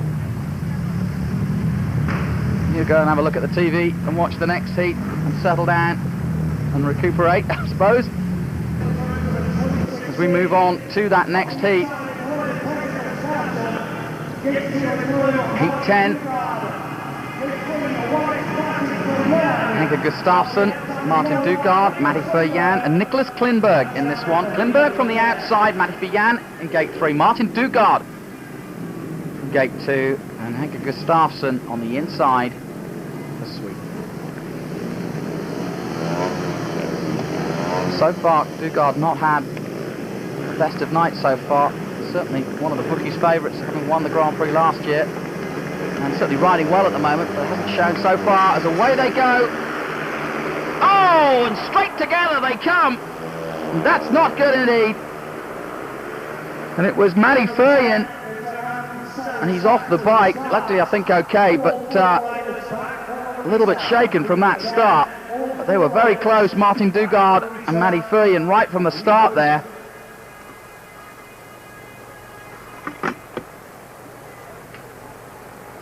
And the Slovenian basically into the fence, but luckily not hitting it with any impact, or just basically falling in the end just off the bike, but not at great speed. It had slowed down a great deal by then.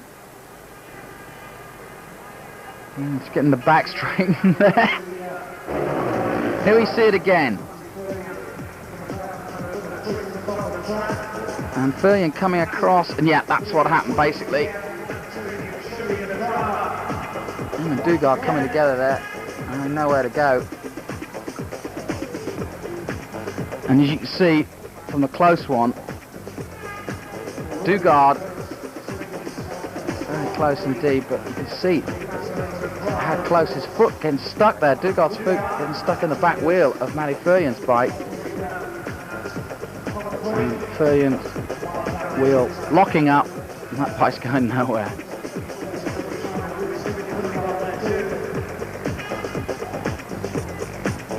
So drama plenty so far in this British Grand Prix.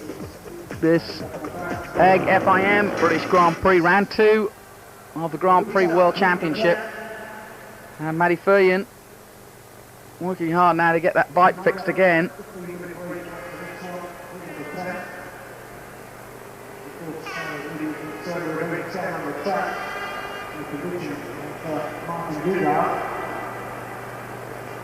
And the referee Tony Steele has decided to put all 4 back in the rerun, which is a fair decision, I think. So we'll get another chance to see this. And Dugard getting a little attention too. And he's up. His father Bob checking out the track here tonight. Says they laid a pretty good track. And he's certainly one of the experts at this, so if he approves of this circuit, then it must be pretty good. But it is starting to rut up a little bit now, and the riders are going to have to be aware of where those little potholes are that are just causing some of the riders a little bit of a problem. Suddenly out of nowhere, they're sitting up and getting caught out a little bit. Matty Furrian getting another wheel from the spare onto his race bike now. He obviously likes the bike, but that rear wheel's locking up there in that crash, and obviously no good for the rerun. Plenty of drama so far. Here's another look at it. Martin Dugard and Matty Furrian on the middle there, and you see it, yeah. Nowhere to go, really. And luckily, they're all back in. It wasn't a big, heavy crash. 50-50, really. No one at fault. And quite rightly, the referees put them all back in.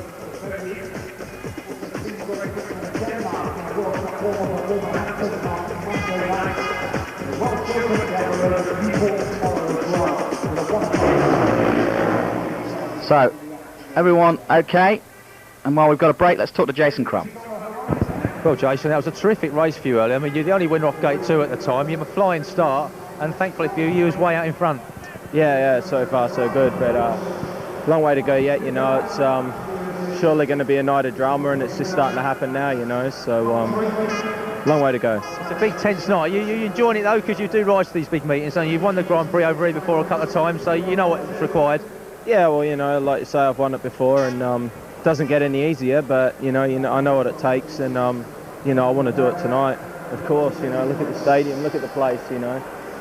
Everyone wants to. And actually the track's settling down. You happy with the way it's riding? I was just going to actually go out and have a walk on it, because it's actually starting to rut up a bit now, and I just want to have a look at where some of the ruts are. All right, Jason, thanks for talking to us. Good luck. Very important indeed now, as the track conditions do change. This, of course, a temporary track, so it is starting to rut up, as Jason Crump says. As we take a look at the lineup, Nicholas Klimberg, Matty Furrian, Martin Dugard and Henrik Gustafsson all back in this one. Let's see if we can get away to a clean start. But certainly the riders looking very carefully now at these heats as the conditions change. Not a good start from the outside, but a better start for Furrian and Martin Dugard. Close at the back. And they come. Now Matty Furyan, well, what a difference. Not a good start, fell off, and back and firing on all cylinders in this one. Dugard in second place. Klimberg not having the best of times, and nor Gustafsson.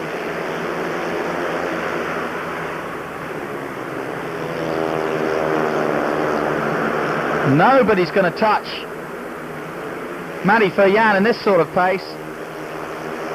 Nicholas Klimberg, though, in second place, is having a good battle with Martin Dugard. Gustafsson, well, they're all taking wide lines. Dugard goes way wide there, and that's given it pretty much to Klimberg. And he's going to take second place, and that's going to prove so important as Matty Furyan takes the win. And Nicholas Klimberg is literally gifted second place by Martin Dugard in third, and Gustafsson in fourth. Dugard going well wide there. And that allowed Klimberg to continue this stretch. And the Slovenian getting the applause after a false start and a down in the rerun. He was unstoppable. So that means that Martin Dugard, another Brit, out of this event, and so too the runner-up of the last Grand Prix, Henrik Gustafsson of Sweden, out.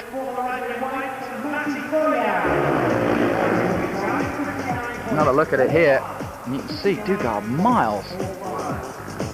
Taking his own line there for sure, and not really getting any benefit from it.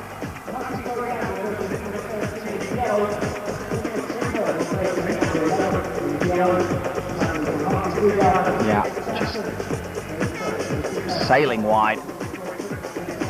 Tries to pick it up, and even his experience can't give him enough impetus to keep it going. So, check on the result. Matty Furyan of Slovenia goes on to heat 13. Klimberg goes on to the next heat. Martin Dugard finishes with 4 and is out of this event. Klimberg having a good race so far and a good meet so far. Early days for Team Tatum, as they're called. We've got Team Roberts and Team Tatum starting to get some identity, these Grand Prix teams now. Disappointment for Team Dugard. Matt Furyan, another one of the youngsters coming through on the Grand Prix scene.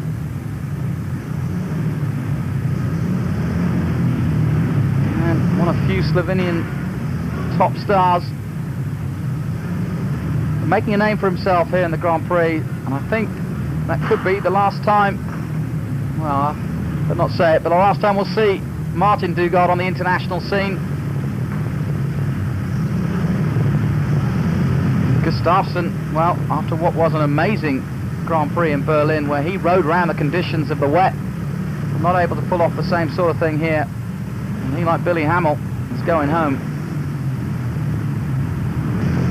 Now, what about this man? Thomas Golub says he likes the track, doesn't ride in Great Britain anymore, and hasn't done his Grand Prix form any harm whatsoever. Well, Denmark's Brian Anderson, a couple of consistent second places, and you've put yourself into the next stage. You must be quite pleased with that. Well, certainly, you know, like obviously it is a qualifying system, and so far, you know, it's my second Grand Prix, and I've been in the main event in both of them now. So obviously, I'm looking back on last year. You know, I'm very, very happy with my results so far. So hope I can stick in there and obviously get some good results for the next couple of rides. It was 4 years ago. You won the British Grand Prix up at Bradford. That was a good night for you. You'd like to repeat that, I guess. Well, certainly, you know, I do like English Grand Prix, so hopefully I can go out and make some good results, but the race is obviously getting tougher and tougher, so we'll see how it goes. You've got Top Wiltshire in your next one, and also Greg Valazek, because Peter Carlson can't ride. It'll be a tough ride, but you must fancy your chances a bit. Well, certainly, you know, I'm on gate 3, which last time, well, I made a reasonable gate, but it wasn't the best one, so hopefully I can you know, make a little bit better one of 3 next time. So it's going to be tough, but we'll see how it goes. Right, Brian, thanks for talking to us. Good luck. Thank you. Well, American motorcycle legend Kenny Roberts, welcome to Millennium Stadium. It hasn't quite gone to plan for Billy Hamill tonight, has it? I'm sorry, I didn't hear you. It hasn't quite gone to plan for Billy Hamill tonight, has it? He's had a bit of bad luck there, hasn't he? Every Grand Prix I've been to in the last couple of times has not been good, and this one ain't changed any. What do you think of this place then? Are you enjoying it tonight apart from that? Very impressive. Very impressive. The mental preparation you got to do 4 laps out here is pretty impressive. What about your own? I mean, you've seen some big nights, some big meetings in your own career. I mean, the atmosphere compare with that at all? It's a great atmosphere. You can't compare things that I did 20 years ago to now. But it's what the sport really needs to make another step. All right, Kenny, well, I know you're having a good time, but thanks for talking to us anyway. No Thanks very problem. much. Thank you. Well, one of the biggest names in motorsport, Kenny Roberts, part of the Speedway fraternity now. And who knows, his involvement may just get just a little bit bigger. He's certainly got a factory in Banbury to do it. Running Grand Prix at the moment. But who knows, now associated with Billy Hamill, and although Billy didn't have a great night, I'm sure Kenny will be looking at the overall event and just thinking, right, this could be something to take a little bit more seriously from now on in. And talking of serious, we're now in the Sweet 16. And this is the business end. This is the first time for the top guys to actually get onto the track, so they've been biting their nails in anticipation of this. And one man not biting his nails is number 4, Jason Crump of Australia. He has been flying tonight so far. Nicholas Klimberg likewise has looked good as well, but up against them now, Thomas Golub, the championship leader, number 7 from Poland, and also in this one, 97 world champion Greg Hancock of the USA.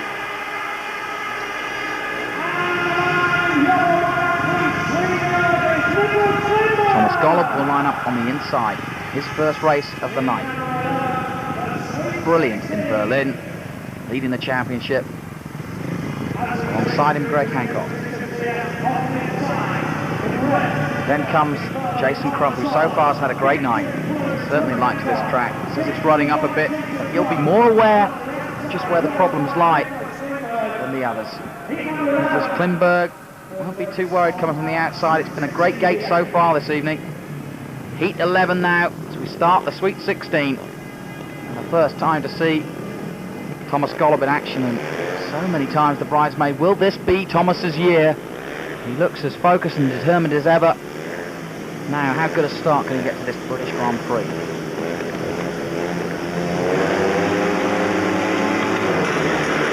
Away they go, a good start from Golub on the inside, and he picks up the dirt, but also a good start from Crump and Hancock, battling it away for second and third. Klimberg at the back. Golub picking up where he left off in Berlin from the inside. And Greg Hancock going a little too wide and allowing Jason Crump through. Crumpy slots into second, chasing Golub. This is close racing. Hancock's got work to do in third. Dropping off at the back is Nicholas Klimberg. Hancock's first outing, remember. Crump looking good and pushing hard now on Golub. Thomas Golub looking comfortable in first place, but Crumpy up the inside. How close can he get? Hancock's also picking up. Last lap.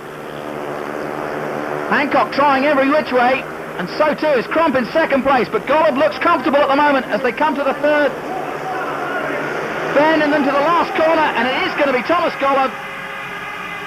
And Berlin, and now Great Britain, Thomas Golub looking very good indeed. Greg Hancock will be a little bit disappointed, but that was a good race. Time of 59.61 for Thomas Golub. Klimberg, the Swede, having to settle for fourth place. But they all move on. And Thomas Golub starting from the inside. Did well, but as you can see, those ruts catching Hancock out there who went wide. And Crump coming up the inside. Crump, as you heard earlier, walking around the course now to try and get used to where these bumps and holes are. Golub having no problems riding around them, really. Hancock suffered a little. Crumpy head down and chasing hard on Golub then. Always great to see these two race. And the result then, Thomas Golub of Poland with the win, Jason Crump with another strong second place, Greg Hancock third, and Nicholas Klimberg of Sweden, he moves on to Heat 16. And Jason Crump, we've said, is a two-time winner of the British Grand Prix, and another favourite for the overall Grand Prix title. He's looked strong in the league, but can he put a whole championship here? It's all about consistency, and this man's got it all. Thomas Golub gave up racing at Ipswich, wasn't particularly happy there, although riding as ever very good. He described it a bit like Wolverhampton as well. Lee Adams coming into the fray, heat 13.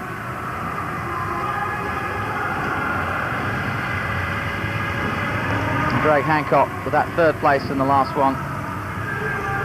And despite not being 100% fit, Tony Rickard's still the favourite for this event. He's coming up in heat 13. This, though, is heat 12.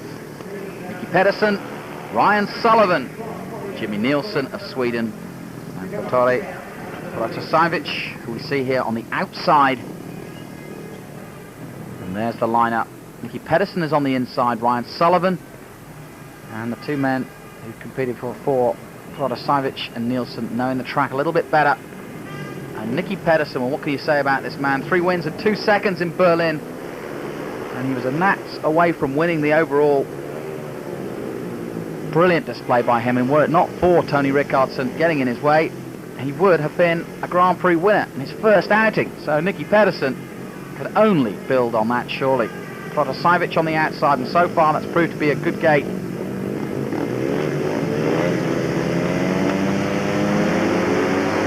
Up go the tapes and away they go. Protasevich pushing hard and trying to hold that front wheel down, goes round the outside. Jimmy Nielsen picks it up though in the lead. Ryan Sullivan and Nicky Pedersen will battle all the way. And Protasevich taking all sorts of lines, coming from the outside but holding on to second place, and Ryan Sullivan pushing him hard in third. He goes wild, and Nicky Pedersen, in fact, in third place it is, who moves into second now, as Protasevich was in second and of course went wide there, and that allowed Nicky to go through into second place. And Ryan Sullivan now struggling at the back. Jimmy Nielsen though, no problems for him. Look at, he's flying at the front there. And disappointment for Ryan Sullivan out of the start. And Nicky Pedersen now holding on to second place, and it was a mistake by Protasevich, the pole, who went wide, and that allowed Nicky to go through. So Nicky Pedersen picks up where he left off in Berlin, has a quick look behind him, but over the line comes Jimmy Nielsen, and what a night he's having. He takes heat 12 in a time of 59.68. Not the fastest time, but I won't worry, Jimmy. Full Pirate fans, you name it, they're all here. Bellevue fans as well, of course.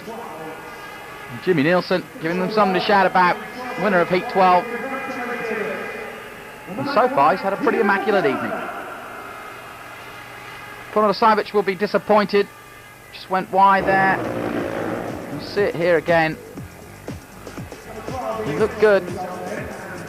But then, yeah, just hit one of them ruts, and that sent him flying almost into the fence. He was lucky to control it, but that pretty much ended his stab at it. Now, look closely at the track. Yeah. Just couldn't hold on to it. Picked it up and was lucky to get away with it. But he's had a good night so far, and it's not over yet.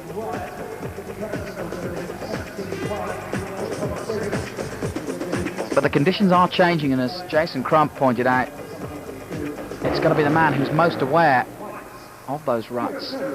Jimmy Nielsen looking pretty good at the moment. Nicky Pedersen taking second. He moves on to heat 17. Protasevich goes to heat 16, so work to do. Nicky Pedersen, though,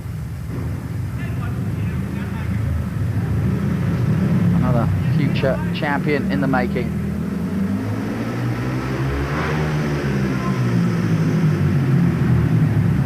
Doesn't look best pleased, but, well, wasn't a bad run.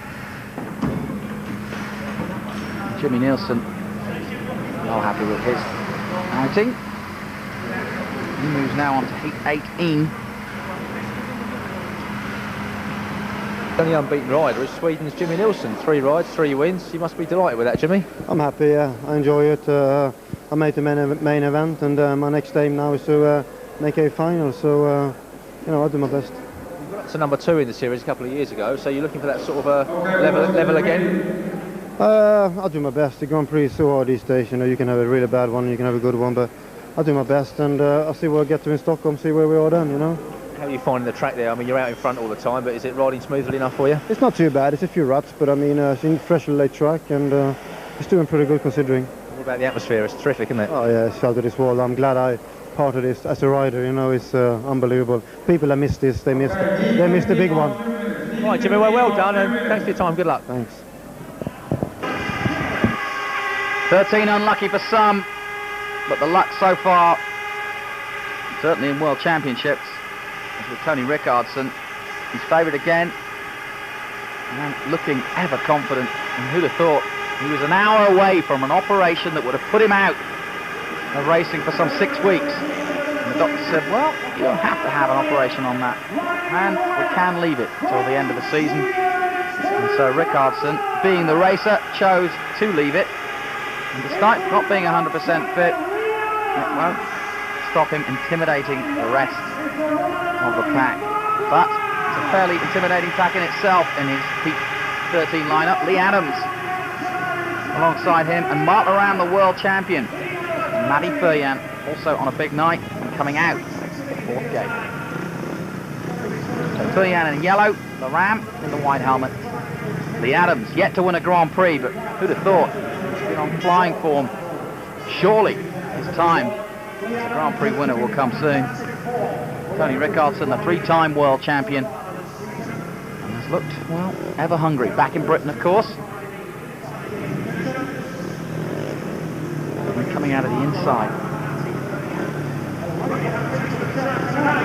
Lee Adams, one of the finest starters in the world, but so too is Rickardsson. Mark Laram, obviously not known for his start, but he'll be there or thereabouts. And the Slovenian, Furyan, closest to us in the yellow helmet. Heat 13, we're in the Sweet 16 right now. This is the British Grand Prix.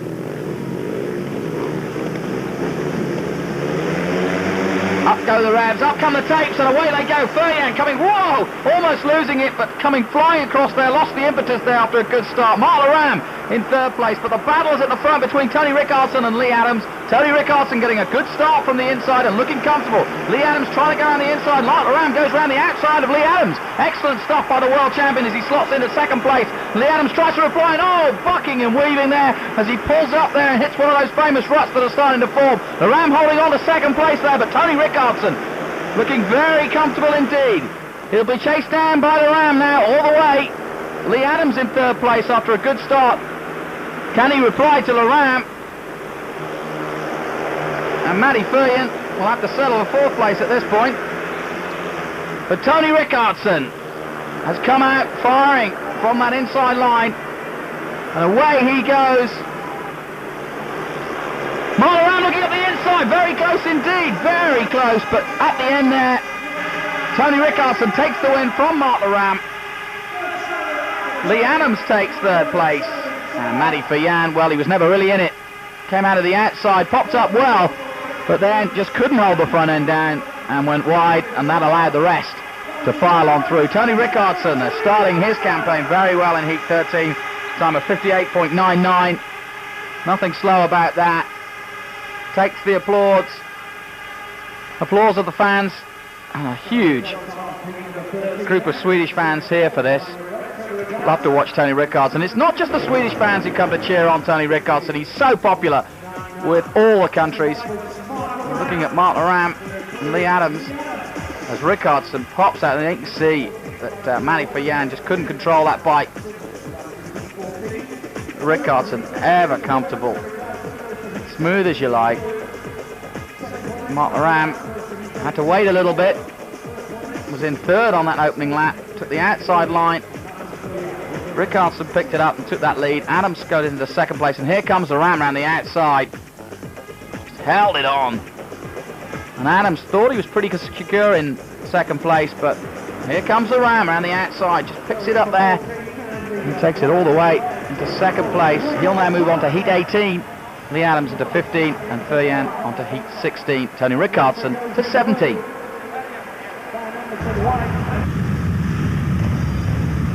So back into the pits they come. Rickardsson and Lee Adams with their first taste of the Millennium Stadium.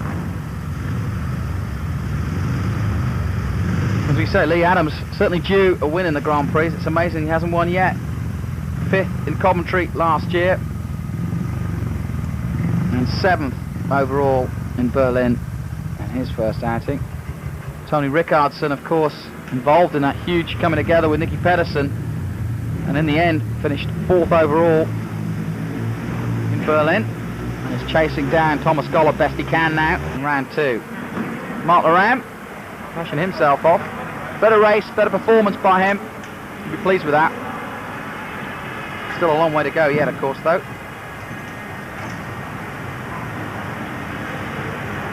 And coming up next, it's a big moment for Gregor Valasek, who takes part in his first Grand Prix.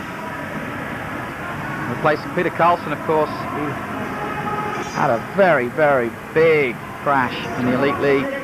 Broke his hip and he's out for a while now. Well, that's given Valasek a chance to hit the limelight.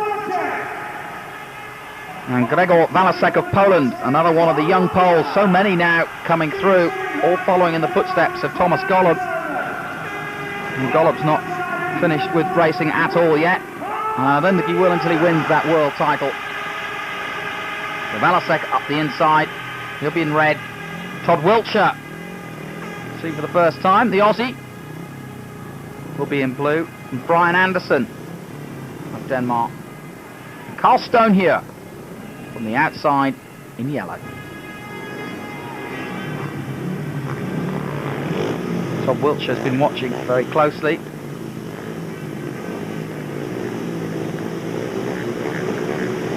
Valasek on the inside. Away they go, and a good start by Valasek, the pole. Todd Wiltshire also gets a good start. Anderson goes round the outside and looks good.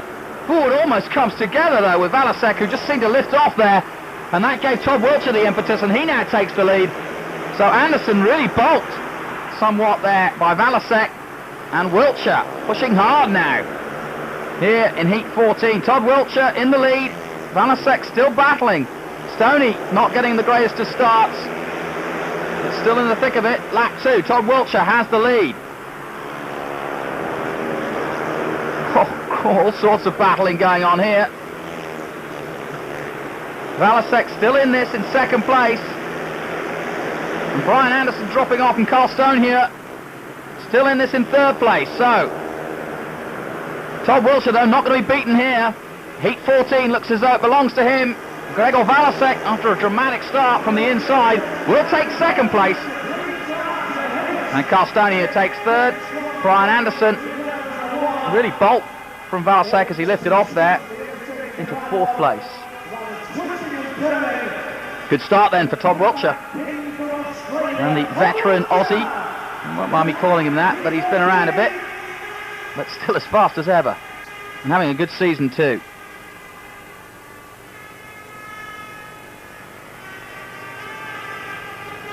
Huge crowd here at the Millennium Stadium, and a real feast of speedway they're getting at the moment. Look at that sight. It's a long time since we've seen speedway looking as sharp as that. The result, Todd Wiltshire then of Australia taking the win. Valasek, the pole, taking second. Carl Stone here third, and Brian Anderson moving on to heat 15 in fourth place.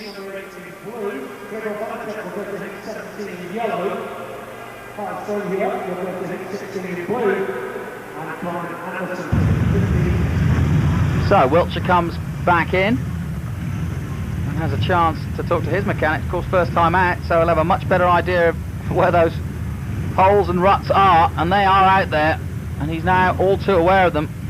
Marc Laram, though, has also seen where they are, and is very much in this Grand Prix in the thick of it. Had a tentative start, looked quite pensive at the beginning of the night, but has settled down and having a typical Marc Laram kind of time at the moment. Valasek second in that one from the inside. That's his campaign begun, so the nerves are over, but what a big night for him and his career. Carl Stone here, still going strong. Well, Mark, it's tough work out there, isn't it? I mean, you're quite pleased that you're still hanging on in there? I'm hanging in there, yeah. There's a fine line between success and failure, so I'm just glad to be hanging in there at the moment. I'm not saying too much. A couple of hair-raising events there. Well, I mean, that one with Scott Nichols was a real ding-dong battle, wasn't it?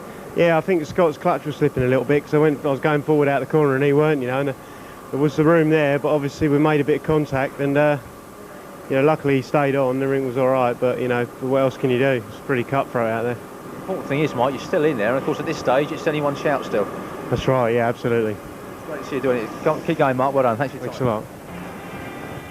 Yeah, Mark Laram not necessarily enjoying the cauldron of the Millennium Stadium. Such a pressure cooker for all of the top riders, and so much expectation from this crowd who are really enjoying the event. And they've flocked to Cardiff to see this, and this is just what the organisers wanted. It'll only get bigger from this point, and those watching at home will be sad they missed this, because this has been perhaps the biggest speedway event in the last 20-30 years in this country. And I'm sure the likes of Ben Field and John Postlethwaite, who put all this together, were delighted with the outcome when they saw how packed it was, because theirs is the work that has gone in to make this event, and of course a massive risk to take on a stadium of this size in the hope that it would be filled, because it has been so long since an event this big has even been attempted. But they're thinking big at Benfield, and they want the future of Speedway to be as big as any other motorsport, and this is certainly a huge step in the right direction. British Speedway rocks. Pretty much says it all. The Elite League is getting stronger and stronger. All the world's best riders, perhaps Thomas Golub, one of the few top riders in the world not racing in England at the moment.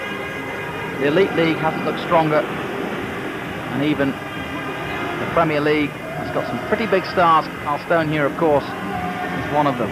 Now, Ryan Sullivan is up in this next heat, which is heat 15. And this, of course, is an eliminator. Ryan Sullivan, the runner-up last year in this event, but that was, of course, held in Coventry. He's up against one of his toughest rivals and old buddies, of course, Lee Adams. Also in this one, number 5, Greg Hancock, the USA, the 97 world champion. Both he and Billy struggling of late to get the results they want. But what about tonight? Could it all be different? Brian Anderson goes in this one as well from the outside in yellow. Greg Hancock will have the inside line in red. Lee Adams lines up alongside him in gate 2. And Ryan Sullivan comes out of 3 with Anderson in 4. We're in the Sweet 16, Heat 15. Tense moments for all the riders. Remember, this is an eliminator. The start's so important here in Cardiff. Terry Elliott, start. Marshall tries to get them to tapes as quick as possible. Also works at Newport, and I would have thought, just down the road, and I would have thought it's a little different tonight. A little bit of a bigger stage, but one to enjoy. As away they go. Good start by Adams, not brilliant by Hancock, but he's in there on the inside.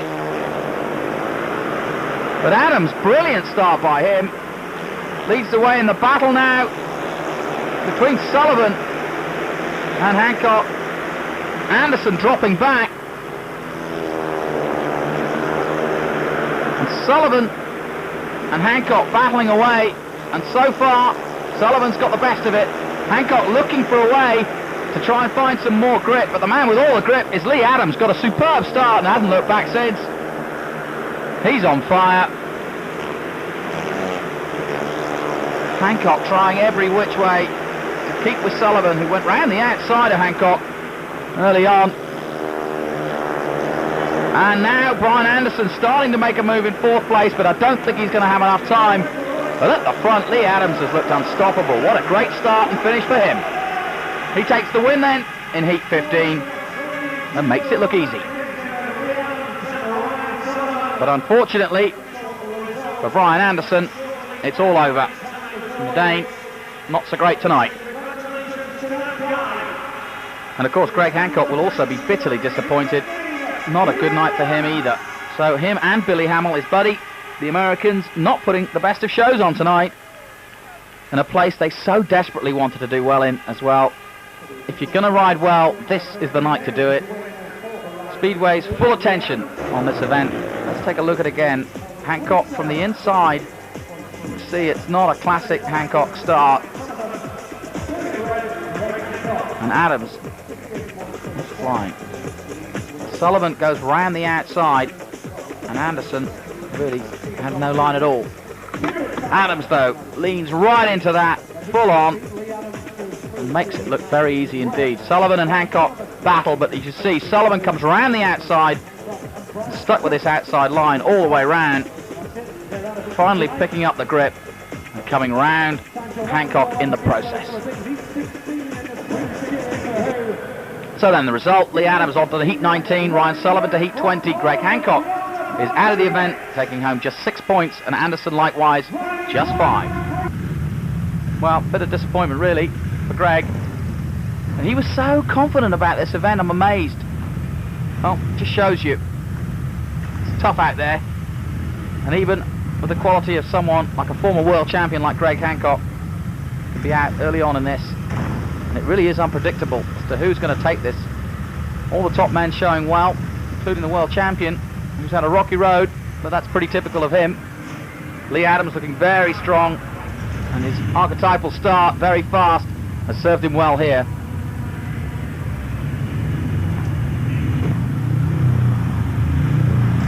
And Ryan Sullivan making a few adjustments himself. Move on to the next heat. And in this one, Heat 16, remember, 3rd and 4th place going home. Protasevich will be on the inside in red. In white, that is Klinberg. He'll go out of gate 3. Carl Stonehewer out of gate 2. Matty Furyan is on the outside again. Up and down so far for Matty Furyan. Came 4th in his first heat, then won his second heat. And likewise for Klinberg, he's been there or thereabouts. He's been a constant so far as Nicholas Klinberg. In his first season, remember, in the Grand Prix, Carl Stonehewer from the Premier League, continuing to enjoy every day that he's involved in this Grand Prix. He's one of the Brits who's really relishing racing here. And there's such a huge crowd. Heat 16, away they go. Remember, the first 2 go through, the last 2 will be out. From the outside, Matty Furyan gets a good start. Protasevich slots into 2nd place, and Klinberg in 3rd, and not a good result so far for Stoney, who's at the back at the moment and with work to do. But Protasevich, oh, bucking and weaving, look at him go. I don't know how he kept in control of that. Klinberg's still chasing him. And why not? He could be in the fence in his own version at the moment. Matty Furyan from the outside, though, has never looked back. Going very strong indeed. Somehow Protasevich is holding on to 2nd place. Carl Stonehewer at the back, though, is out of this one. And Klinberg was just waiting for his chance to pounce. But they're spreading out nicely now. And there's no problems for Matty Furyan. Pushing hard is Klinberg. Really, really pushing on this last lap. I don't think he's going to have time, but he comes up the inside. Will he make it? Well, it's going to be close. It's all close indeed. Great work by Nicholas Klinberg, pushing so hard there on that last lap. And Protasevich, well, it was a dramatic race for him. He almost lost it himself into the fence at one point, and it'll be a photo finish for that one. Heat 16 running a time of 59.84. Matty Furyan coming out of the outside gate very quickly indeed.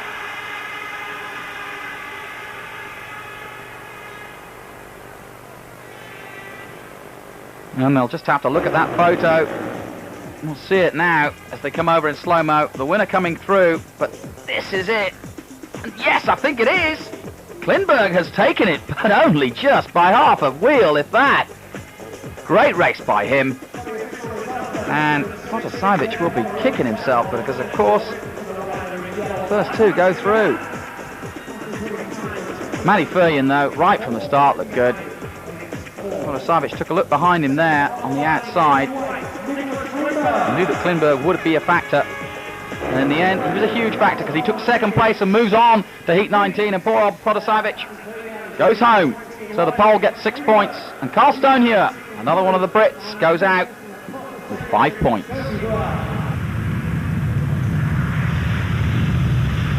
So a disappointment then for Carl Stone here, but I'm sure he'll remain chirpy despite the fact that he's on his way home. Protasiewicz likewise, but my Polish is not great, so we'll wait to hear what he has to say in the press release. Nicholas Klimberg, what a night he's having though.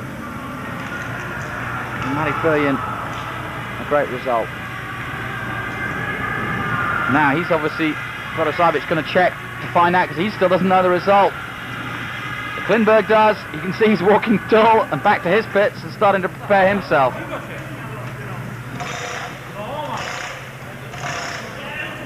And the disappointing man will have to be Carl Stone here. Let's find out what he says. Well, Stoney, a bit of an eventful meeting for you. A couple of wins, then a fall, and then you just couldn't quite make it at the end there. It's been a bit of a roller coaster tonight for you, hasn't it? Yeah, as you know, it started off superb, and the supporters were mint tonight, you know, for the English boys. Absolutely fantastic. The atmosphere was out of this world. But I don't know, same old story, can't get out the gates. So, I don't know what I'm doing wrong. But, you know, if I get out of the gate, I can have a good, you know, I can ride good enough. But I'm stuck behind in traffic, getting full of crap and hitting all the ruts and bumps, and it's no good, it's not enjoyable. Well, you tried to catch Valasek, but the drive didn't seem to be there on the track for you, or you got near him a couple of times, but he just seemed to keep pulling away, didn't he? Yeah, well, the track was so unpredictable, you know.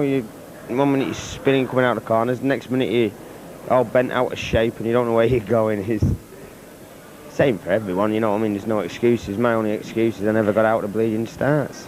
We had 2 wins, and it's a shame to be going out at this stage with 2 wins. Yeah, exactly, but that's Speedway, innit? And it's hard, this Grand Prix, and it ain't enjoyable. Oh, cheese, though, you tried all the ways yours. You had plenty of thrills there tonight. If I win the next one, I'll be saying how fantastic it is, won't I? Go and have a beer, my friend. All right, I've got to go for my drugs test now, but I can't wait. Never rains, but it pours. I tell you what, he says he might be miserable and not enjoying it, but he's still got a great sense of humour. Carl Stone here, a real character, of course. What a night. Typical Speedway night for him. And now he's got to do, well, the fundamentals of life. Officially. Now, talking of official, it's Heat 17. Once again, Thomas Golub from the inside up against Tony Rickardsson. Always fun to see. Nicky Pedersen in this one too, as is Valasek from the outside for Poland. So 2 poles. But what about these two, Tony Rickardsson and Thomas Golub?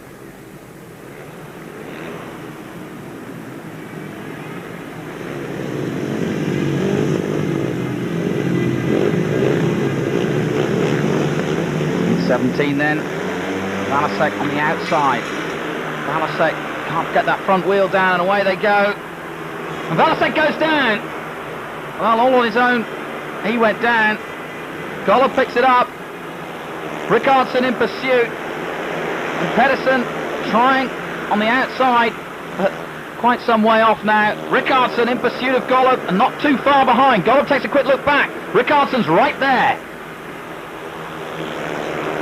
Valasek down on the first corner from the outside, and Rickardsson coming very close indeed. This is going to be a good finish. Golub has got work to do yet to hold off Rickardsson. He's pushing as hard as he can, but Rickardsson, what a great battle these two are having. Rickardsson showing all his form and experience to try and chase the championship leader, Thomas Golub.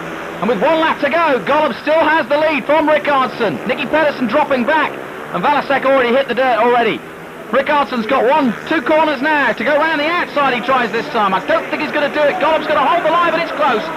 Golub takes the win. Rickardsson is in 2nd place, and Nicky Pedersen will be 3rd. Good racing this, though. And the Polish fans will be happy with that one. Rickardsson won't be too disappointed. He ran well there, and his fans, well, they look a bit disappointed, but they'll be happier later. Thomas Golub with the win from the inside. Never really had a problem. He looks so immaculate whenever he's racing. And we have to say, we say it every year, is this the Thomas Golub year? He's been so strong in the last few Grand Prix years, but he's never put a full season and finished it off as the winner. Valasek all over the place from the outside. As you see, Rickardsson goes right in front of him, and I think that basically is what does Valasek. Doesn't know where to go. Lets off, and that's it. Down he goes. Golob getting a good start. You can see him just willing that bike forward from the inside there. Great start by him. Rickardsson cuts across. Nicky Pedersen tried up the inside, but then, as you see, they were close there as Valasek goes down. And Rickardsson again tries around the outside. And was looking good here. But as you see, picking it up again and drawing to the line. Golob takes that win. And that means Golob goes through to Heat 21. Semi-final time now. Rickardsson through to Nicky Pedersen to Heat 19. And Valasek gets one more chance in Heat 20. Been a lot of nerves jangling down in those pits tonight. A lot of the top men not making it through, including that man there, Greg Hancock. The Adams, though, still going strong. Tony Rickardsson, and that second place, we'll be pleased with that.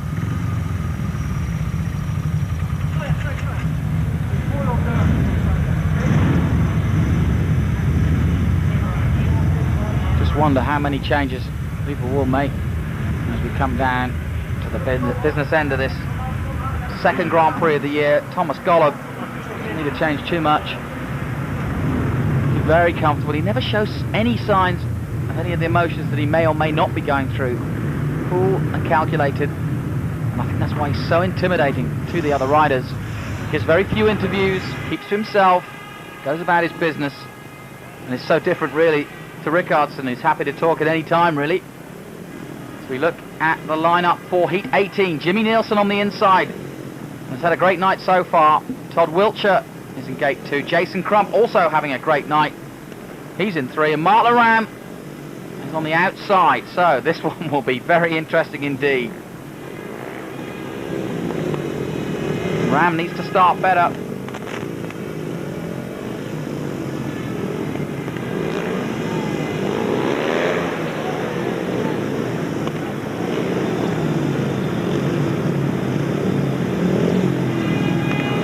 Todd Wiltshire describing the conditions like a minefield out there, because he's just not 100% sure just where those holes are, and already several riders have come foul of them.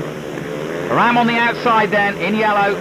Crump alongside him, Wiltshire and Nielsen. Away they go. Wiltshire gets a good start, so too does Nielsen. Mark Laram tries around the outside. And even, well, he could take up second place, it looks like. Yes, he does. Goes into second to Wiltshire. Trying up the inside and pushing hard now. As Jimmy Nielsen has the lead. And look at Wiltshire. Whoa! Puts all the power on Moran to take the lead. This is a great battle. Mark Laram up the inside, battling with Nielsen. Classic scrap between these two. Mark Laram tries around the outside. Nielsen up the inside. Wiltshire still leads. And Jason Crump, who's had such a great night. Oh, Laram goes down. Oh, that is big. Well, Laram was having a great battle. But that was a heavy, heavy fall for the world champ. Hits the air fronts very hard indeed, and they are brilliantly designed to take an impact like that. But even that kind of impact is going to not do any rider any good at all. And Mark Laram not looking well, and his bike looking worse. Great race though. Todd Wiltshire popped out of that start. Jimmy Nielsen looked good too. And Jason Crump having a rare bad start for him. And let's hope that Mark Laram gets up from this. And Jason Crump has been excluded. It looked as though his bike had packed up before, in fact, Mark had gone down. So that could be very important for Mark Laram, because he could end up as third in this race despite being on the ground right now. He won't know that right now, and he won't probably care. But that means that Jason Crump is a retiree and will end up fourth in that one.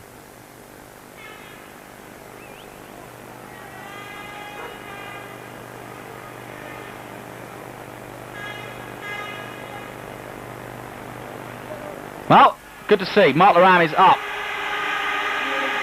And, well, he won't be taking any further part in this heat. He'll end up with third position. Here's Wiltshire in the front. You can see Laram just pulls off a strip there.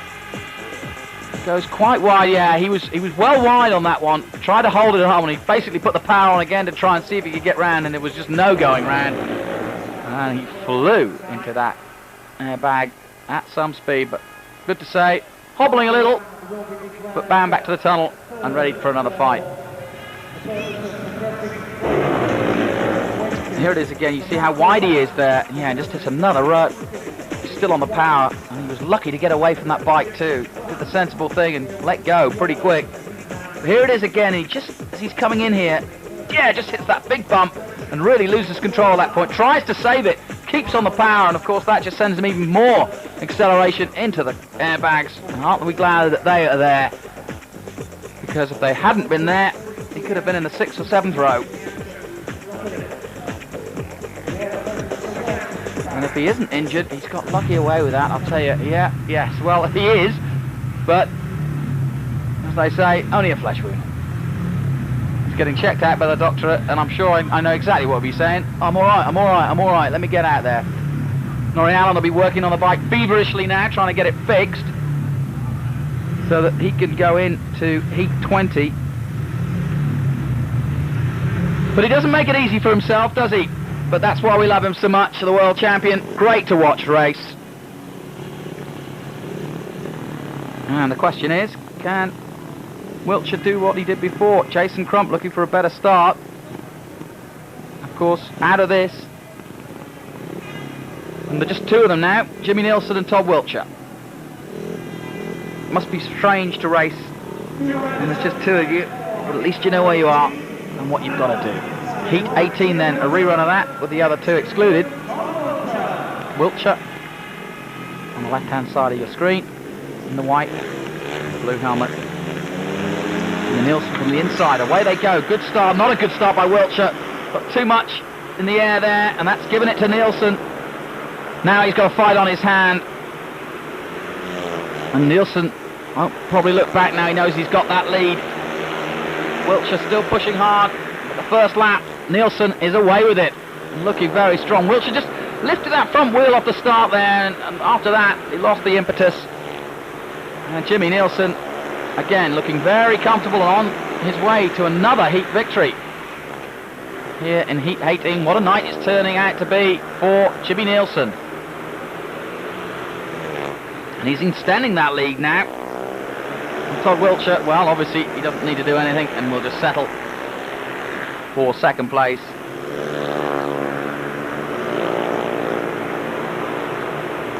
Nielsen then taking his time, no heroics, takes the victory by some margin over Todd Wiltshire. But Todd knew from the start that as soon as he missed that start, he was still going to settle the 2nd.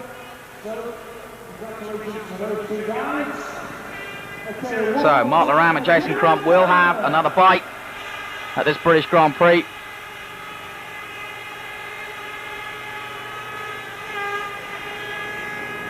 And the fans are loving this. What a great night of Speedway, what a great stadium. And after all the fuss and anticipation, it looks as though it was all worthwhile. What a great scene. Jimmy Nielsen then with a win. And on to 22, Todd Wiltshire, Mark Laram and Jason Crump will go again.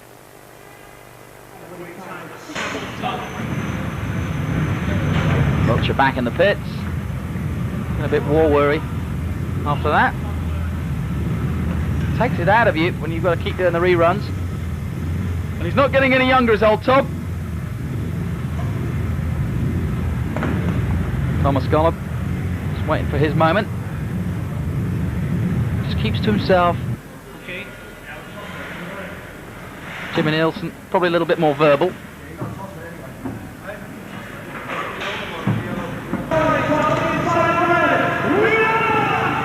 And back out to the auditorium. Roof closed, the atmosphere electric here in Cardiff. I haven't seen Speedway too much in this town before this, but they're seeing the very, very best right now. On to heat 19. Jason Crump going again this time from the outside, Nicky Pedersen in this one as well. Nicholas Klinberg, Mr. Consistent. So far, what a race he's having, what a night he's having. Seems to have been in almost every heat. Still battling away now. And Lee Adams of Australia on the inside. We know how well he can gate. Watch him from the start. Jason Crump will try and use that outside gate to get across there best he can. And remember, this an eliminator, so third and fourth are going home. No prizes there. You've got to be in the first two. All of these men know it. You don't want to come this far to be told you're on your way home. Tense moments these.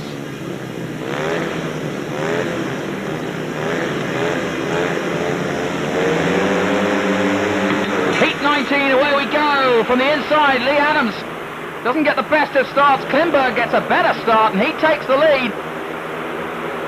Number 4 is Jason Crump coming round the outside. Klinberg is still holding strong. Good battle now between Pedersen and Crump, and Lee Adams has dropped right back. But Nicholas Klinberg could be on for his first heat victory here. He's going to be pushed all the way by Jason Crump. Here comes Adams again, picking it back up again. Nicky Pedersen will have to battle with him at the back, but at the moment, those two are going home, and Klinberg and Crump are going to march on. Well, what a night for Tatum Racing and Nicholas Klinberg. They can't have expected this from their second Grand Prix. This is a new team, and Nicholas Klinberg new to the Grand Prix, but he's been superb tonight. He's holding off Jason Crump now, but Crumpy's trying to catch. Up the inside he comes. Klinberg holds on to his line though. Adams will be third, but it'll be no good because he's going home. And Nicky Pedersen slowing at the end. I don't know if he had a problem, but he too is on his way. But Nicholas Klinberg takes his first heat victory of the night and marches on. Well, we said at the beginning of the season all they were looking for was the top 10 finish. Well, we're on towards an A final at this point. They keep this up. Let's have another look at it. Nicky Pedersen out of the start here. Adams got a good start. Crump round the outside from that fourth gate. And Adams came off worse from the inside really. And Pedersen going wide. And Klinberg getting the grip, getting the impetus early on. Crumpy had a chance on this corner. He just couldn't get where he needed to be. Klinberg had the line. Lee Adams came back, struggled back from fourth, coming through to third. It wasn't going to be good enough. And a check on that result. Klinberg then with a heat victory, moving on to heat 21. Jason Crump through to 22, and Lee Adams will settle for 8 points, and Pedersen for 7. Now, just trying to work out who they're going to be against. Tony Olsen, Swedish team manager, explaining what's going to happen. I bet he can't believe his luck.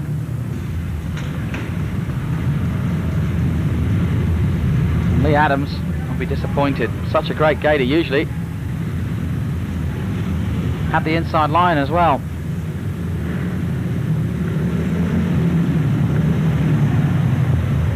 And Todd Wiltshire stripped down and ready to go after that second place in his last heat. Jason Crump just checking his bike out before he prepares himself for the next one. Well, Nick Klaus, the atmosphere and tension certainly building up here, and you're still right there in the thick of it. You must be pleased the way things are going so far. Yeah, you know, it's like a big thing for me, this, you know, and I'm very pleased for that. Well, it's like I said before, I'm just going to go out and do my best, and then we see how far it goes, you know. Now, the other ride against Peter Protasevich, I mean, it was right close on the line, but you were confident you'd got it when you came back into the pits, weren't you? Yeah, I was that, you know, because I could see that I was a little bit before, but you never know about that, you know, but lucky for that. And with Golob in your next one, that's going to be a tough one. Yeah, I do my best, you know, I'll make the gate and then we go. All right, Nicholas, thanks for talking to us. Good luck. Thanks. Well, very modest from Nicholas Klinberg there. Now, Massive, massive heat this for Mark Aram, the world champion. It's do or die in this. It's of course an eliminator. He lines up from gate 3. Valasek is on the outside in gate 4. Ryan Sullivan from gate 2. And Matt Feryan on the inside in the red helmet. Slovenia. First 2 go through. 3rd and 4th eliminated. Quiet hush now from the Mark Aram fans who have cheered him throughout this evening. His up and down battles. Valasek, remember, coming in as a replacement. Kid Carlson, and gets a good start here, but a better start by Ryan Sullivan. And once again, Mark Aram is at the back, and he'll have to fight out from 4th place. Coming round the outside though. He moves up to 3rd, but he's got to get one more place now to stay in this one, and he's got to get past Gregor Valasek, the replacement rider. And oh, Mark Aram almost loses it there with a huge wheelie. Well, he got the power down there for sure, but that was one of the biggest wheelies I've ever seen. Fantastic stuff, but he's still in it and battling for 3rd place, really pushing hard. Valasek, though, is going strong in 2nd place. Ryan Sullivan showing no problems. He popped out the start and leads this one. Valasek looking strong, and Mark Aram is going to have his work cut out if he's going to try and beat him.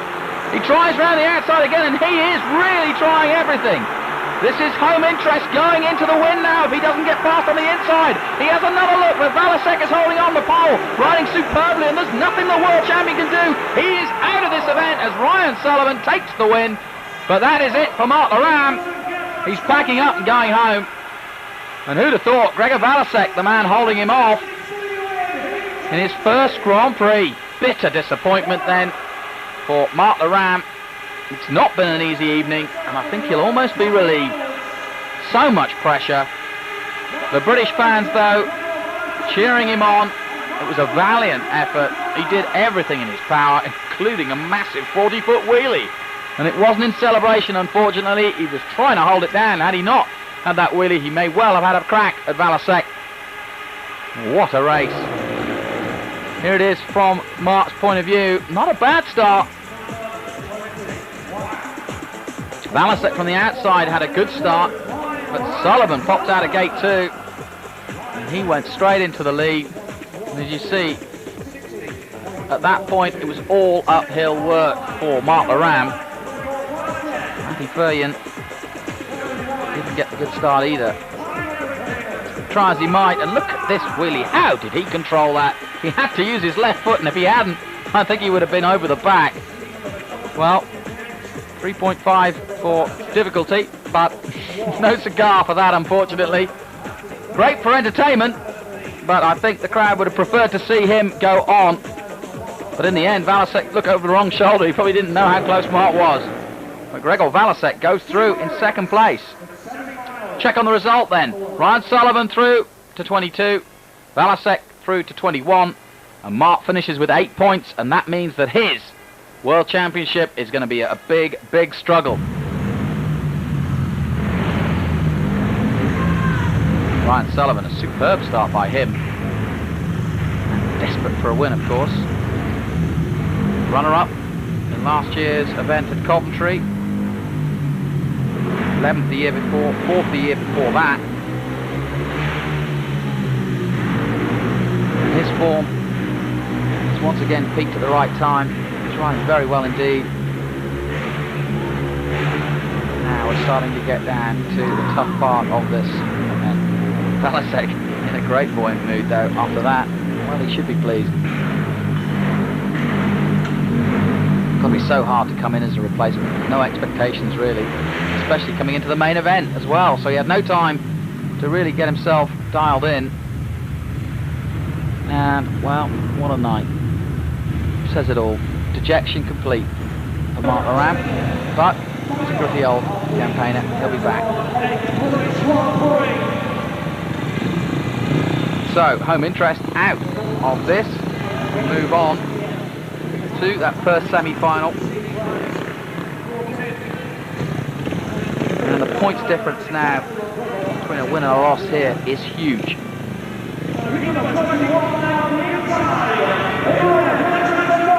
So into the Super 8s, Thomas Golub, Todd Wiltshire, Nicholas Klinberg, man of the moment it has to be said, and Valasek up again. point. Valasek out of the outside again, and he had a good start from there before that. But it's going to be hard to stop Golub from the inside here, surely.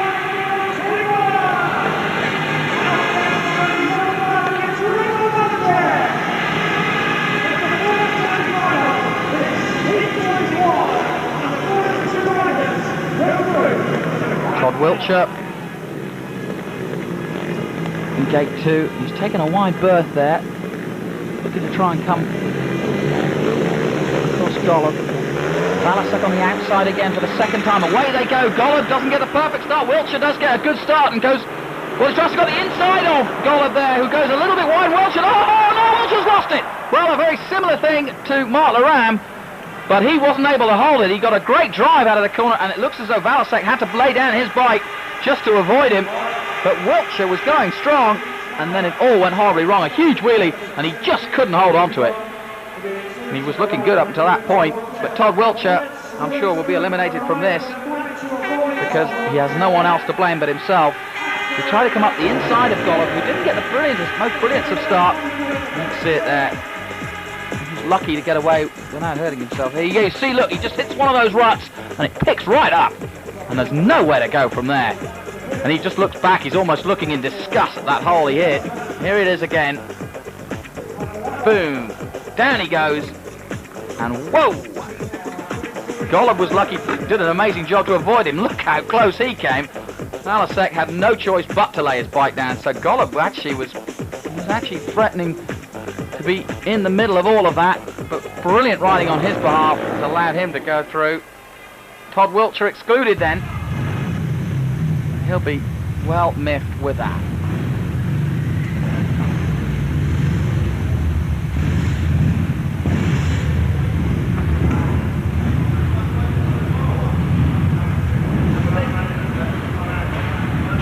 Richard just checking himself over. Yeah, says it all. Body language of a man who knew that he was on for at least, well, it could have been first, but definitely second. Golub on the inside, a little wider berth this time. Valasek, who laid his bike down. Nicholas Klinberg still in this, obviously.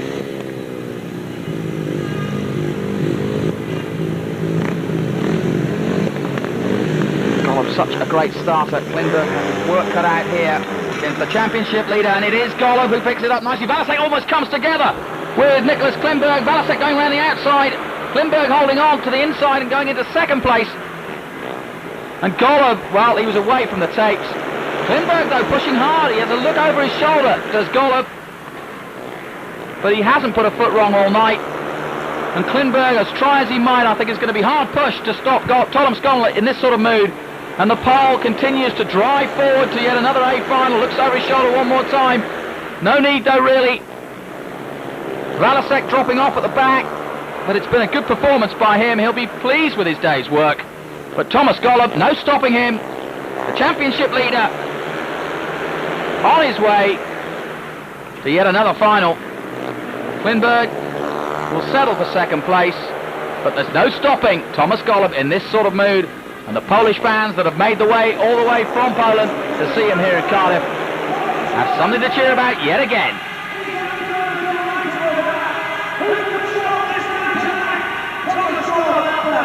And even the fans from Cradley can cheer that one. Wolves, they've come from all over the country and all over the world, in fact. Gdansk, Marina. And of course the World Cup, or part of the World Cup, will be held in Gdansk. And you have to say that being led by this man, the Poles have to be one of the favourites at home. Thomas Golub won't be thinking about that. His intent is to win that World Championship finally. He's certainly looking good at the moment, and odds on now to increase his championship lead, having won in Berlin. Almost coming together, Klinberg and Valasek there. Klinberg held tight, pushing Valasek wide. Not a bad track in the end. Quite a few ruts and holes, but considering that this was laid in 2 days, it's far from a permanent surface. Not a bad effort indeed, and I would have thought the organisers would be well pleased. Certainly no complaints from the riders so far. It's produced some good racing here at the Millennium Stadium, and I'm sure that we'll be back here next year. Golub going through then to the final. Nicholas Klinberg also, but Valasek and Todd Wiltshire having to settle for third, fourth place at Consolation. What a night for Nicholas Klinberg. Just keeps getting better and better. Calvin Tatum, who of course formed his Grand Prix team just before the start of this season, had no expectations that a young rider like Nicholas Klinberg would ever get near an A final, let alone have a chance of winning the second Grand Prix of the year. And in front of such a full house, what a time to do it. What a time to come good. Second semi-final then, man of the moment, Ryan Sullivan. He'll be in white off gate 3. Jimmy Nielsen goes off the inside, and he's having a superb night. But alongside him, three-time world champion Tony Rickardsson, also on fire. Jason Crump, what a lineup. Crump's looked good all night. He's been in the wars too. Can he come across from the outside? We'll soon find out. Second semi-final this.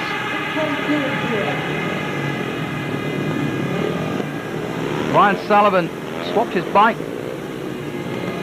moments before the start. He's deciding that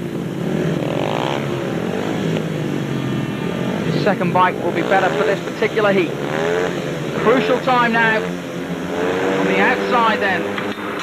Away they go. Jason Crump on the outside gets a good start. Jimmy Nielsen slots into second place. And in white, Ryan Sullivan drops back to the back.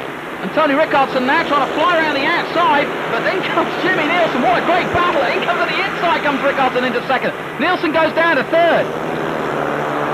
Great race this. This is what we wanted to see. Out front, Jason Crump is flying. And now has Tony Rickardsson behind him. Jimmy Nielsen now in third place, having held second before Rickardsson came round the outside and then the inside. Jason Crump still going strong at the front. Rickardsson chasing him down, and Nielsen settling for second place, and Rickardsson hitting all the bumps, trying to make some ground on Jason Crump. Last lap now, and Crump looking very strong, as he has all night. Rickardsson is pushing all the way, but he isn't going to catch Jason Crump on this form.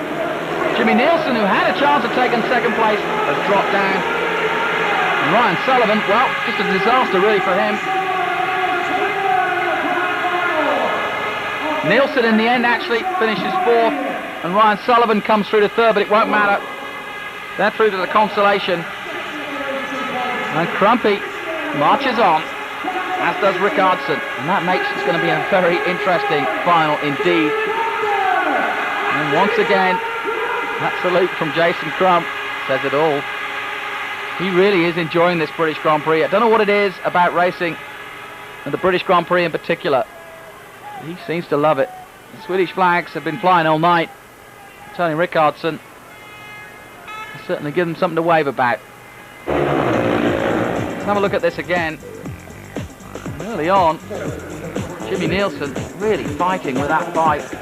Just lost it there, and that allowed Rickardsson through on the inside. And here you go, see Nielsen. Yeah, just looked up there, he just lost it. And he knew it. You can't give someone like Tony Rickardsson an inch. He'll take it. Yeah, basically, just Jimmy hit a rut there himself and had nowhere to go, and he had to let off really, or he was headed towards that fence, and that gave Rickardsson the impetus to come through. Check on the result then. Crump and Rickardsson go through into that A final. Sullivan and Nielsen, Consolation.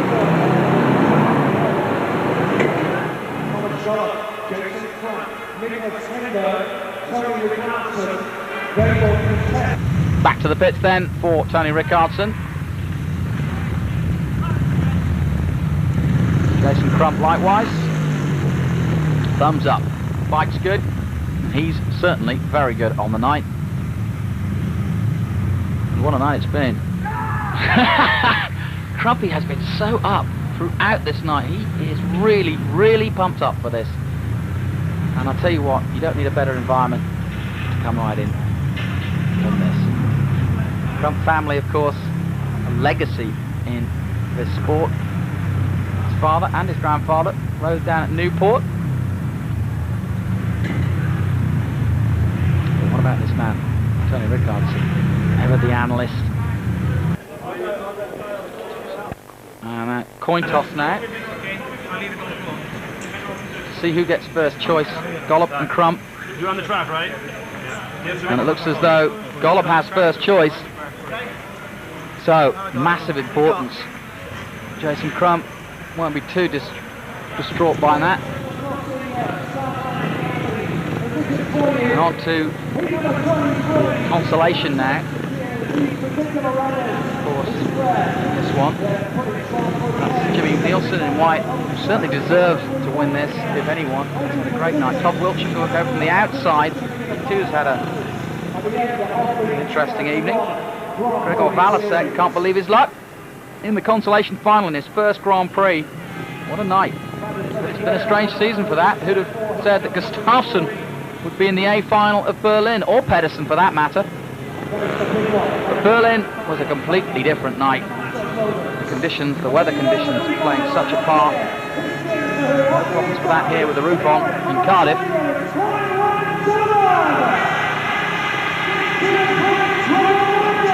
Ryan Sullivan took his bike in gate 1. Outside of him will be Valasek. Jimmy Nielsen goes from gate 3 in white.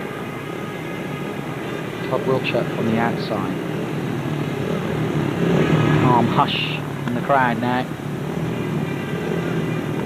2 more heats to go for this amazing event. It finally draws to a close, and everybody, I think, will go home with a smile on their face. So, what can Jimmy Nielsen do out of gate 3? He's got Todd Wiltshire on the outside of him, Valasek on the inside. Ryan Sullivan has the inside gate and gets a good start. Not a good start by Valasek, he drops back, but a great start by Ryan Sullivan. Nielsen goes around the outside. Todd Wiltshire still very much in this, of the inside now. Goes through past Jimmy Nielsen and into second place. Ryan Sullivan picks it up in the lead. Battle here between Nielsen and Todd Wiltshire. But so far, Todd Wiltshire getting the best of it. Nielsen in third. And Valasek dropping off at the back in 4th. This is the Consolation final. And Ryan Sullivan looks like he's going through. Todd Wiltshire will be pleased with second if he can hold on to it. Jimmy Nielsen will be disappointed after such a great Grand Prix for him, but there's nothing he can do. Todd Wiltshire, though, is bucking all around the place, having to hold on. Like big ruts now forming on all the corners. Nielsen trying to find grip, but he just can't find it to catch up. And Ryan Sullivan makes easy work of it to come over the line to win that Consolation final. And those are important points for Ryan Sullivan, finishing 5th overall in the event. And that'll do his championship. Hopes no harm whatsoever. Ryan Sullivan then takes 5th overall.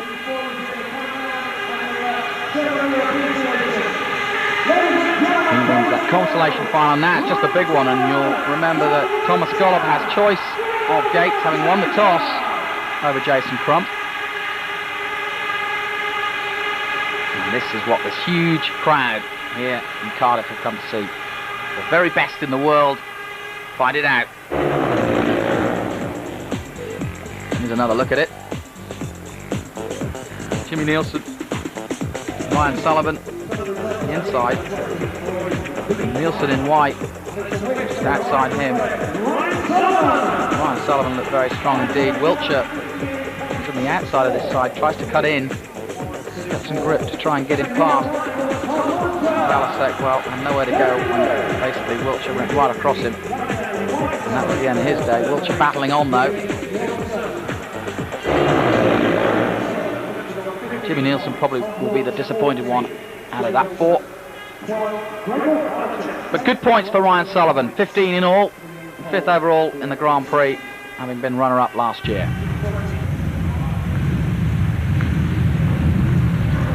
Todd Wiltshire looks like a tired man, been a long day. He gives the thumbs up and gets a bit more advice and a pat. And Ryan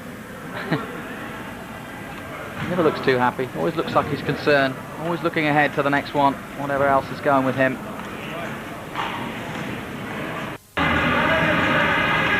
Thomas Gollop then with the important job of trying to pick that best gate for him.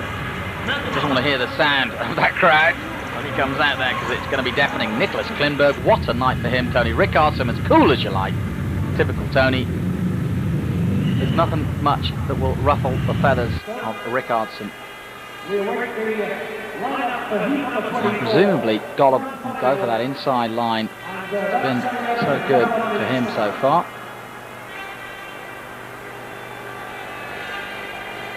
Jason Crump, the second to pick.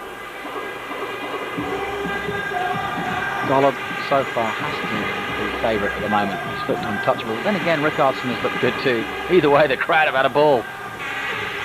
They've been singing and dancing ever since Edwin Starr got up earlier on in the evening, and they haven't stopped bouncing and jiggling ever since. It's been a great carnival atmosphere here. Speedway's such a family event, and this, a real celebration of it. They said Big Time Speedway was coming back, and certainly the Benfield boys and Ollie Olsen have pulled it off tonight. What a night this has been. Nicholas Klinberg can't believe his luck.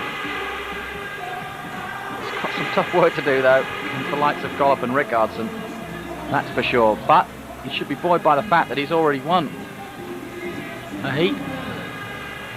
Red Hat Brigade there. And it has been a lot of fun for everyone involved. Cardiff, a great city as well to enjoy, plenty to see, and look at that, what a sight, packed.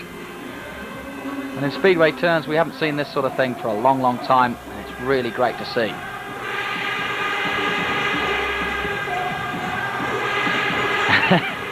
See themselves on telly. Now they've got to work out where the cameras are. Jason Crump won't be too worried. Ollie Olsen, as always, right in the thick of it, orchestrating it. Neil Street, Jason's granddad, wishes him luck. And Crump certainly got history on his side. He's won the British Grand Prix twice already. Could this be three?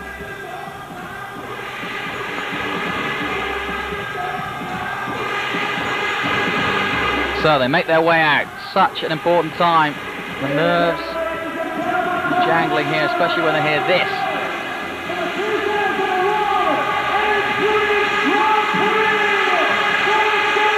The air horns still holding out.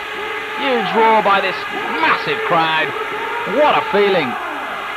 Oh, to be part of this A final. Yeah, and you can see the smiles from Rickardsson and Crump. Klinberg looks very nervous indeed, and quite rightly, he's in big company. And probably, as I said earlier, can't believe his luck. Kelvin Tatum just saw on the sidelines there, biting his nails. And he's maybe a world champion himself, but even he's getting nervous watching his young man out there. Thomas Golub has shown no sign of nerves, and no sign of nerves either by Tony Rickardsson. But this has to be one of the biggest events any of them have been in. And it's all very well winning world titles, being in world finals. It doesn't get any bigger than this. Golub with the choice. Takes a look at what's going on the outside.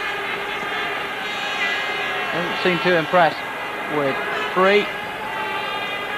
Pauses for a while at 2. As Crump takes a look at 1. And it looks as Thomas is still thinking, and Ollie Olsen's trying to push him into a decision. But he's certainly got his dibs at the moment on gate 2, which is a bit of a surprise, really. And he is taking a close look. He now goes over to gate 1. Now, this is where he started from most of his races and looked very hot indeed. But there's a lot of ruts in gate 1. And Golub is indecisive, and in fact is going for gate 2. Now, that's an interesting decision.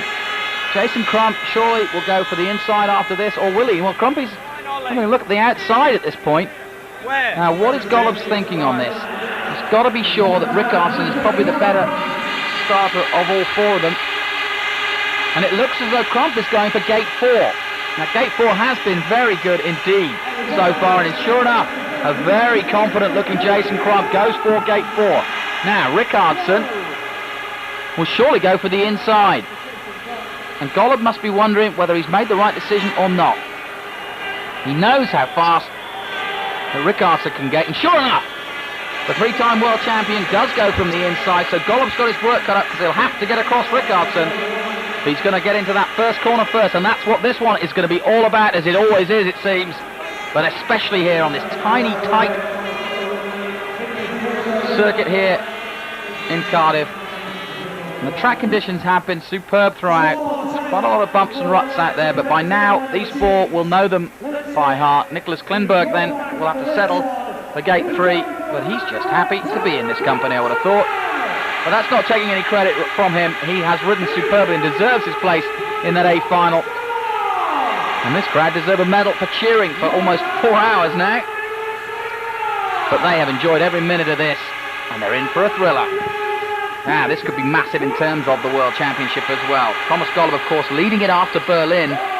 Crumpy nowhere, and of course Klinberg not really anywhere. 18th overall going into this Grand Prix, and Jason Crump, after a disappointing Berlin, 16th overall with just 5 points. So this could be massive for Jason Crump if he could win here. That'll put him right back in the hunt for the overall championship. Ryan Sullivan showing well, and Nicky Pedersen showing well, of course. But Jason Crump can really make his mark here if he can come out of that outside gate. And there he is. Precious moments these, nervous moments for these gladiators of speed. Rickardsson takes one last look before he puts his helmet. Psychologically walks in front of Golub.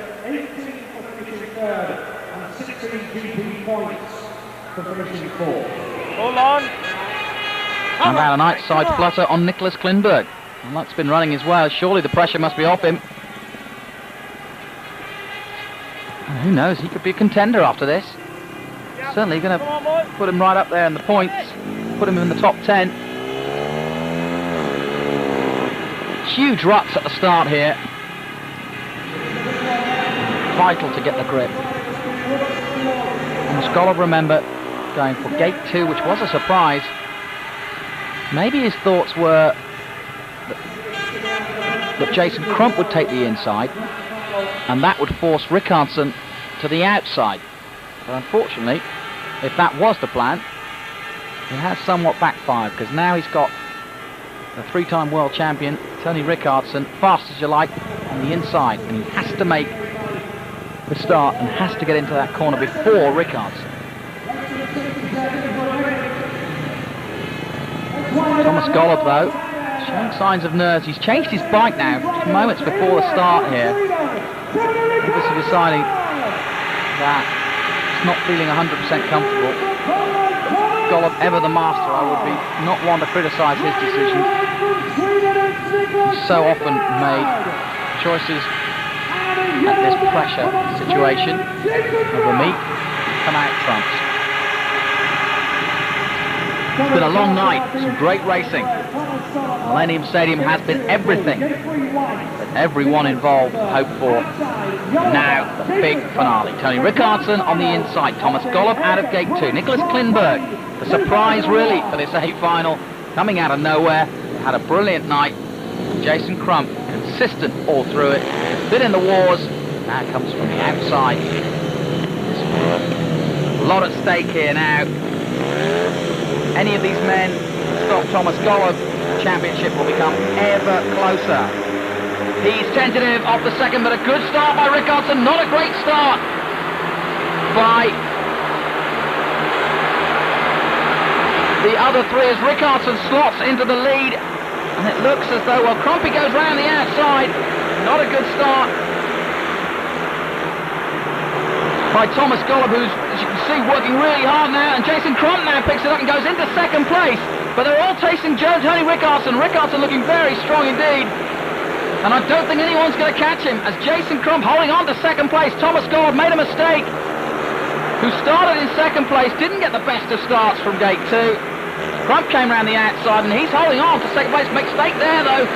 And here comes Thomas Golub. Thomas Golub fighting hard now in third place. Dropping back, Nicholas Klinberg never really in it. Now Thomas Golub alongside Jason Crump, but Crumpy picks it up again and will hold on to second place. No one's going to stop Rickardsson, though, on his way to victory. Has time to take his hand off the handlebars and wave. Klinberg comes over in fourth, and Rickardsson is ecstatic.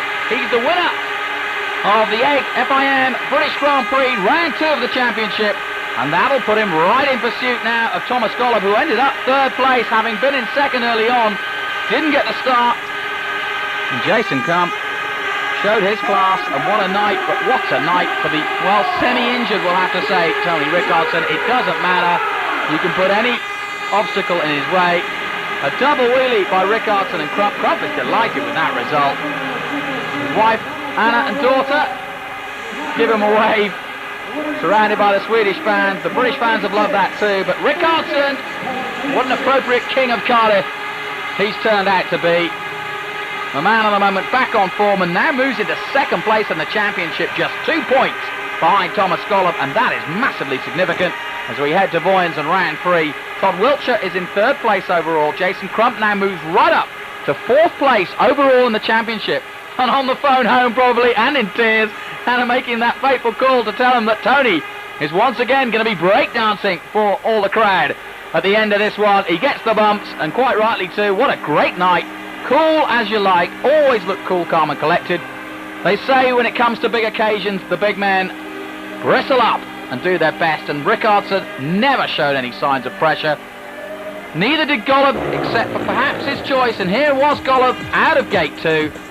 Didn't get the best of starts, and I said before, he had to stop Rickardson into that first corner, and it wasn't to be. As he sticks out his left leg, he knew that Rickardson was coming across there. Crump made a good start from the outside. Couldn't pick up the grip as best possible. Klinberg really not in it from gate 3. Crumpy tries to go around the outside, has a look across, but by then it was all decided as Rickardson took the lead. Now here comes Crump, and this was decisive. He stuck with an outside line and was able to get past Thomas Golub. So the man disappointed will be Golub. This man is ecstatic.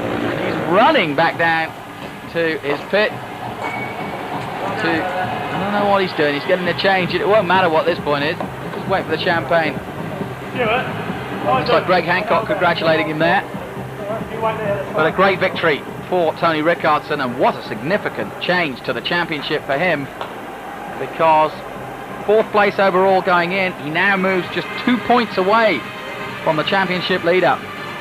Check on the results. 25 points to Rickardson, 20 to Jason Crump. Thomas Golub picks up 18, not a bad night, a fantastic night for Nicholas Klinberg, who picks up 16 points, and he now moves into 9th overall in the championship with 20, alongside Lee Adams in 8th.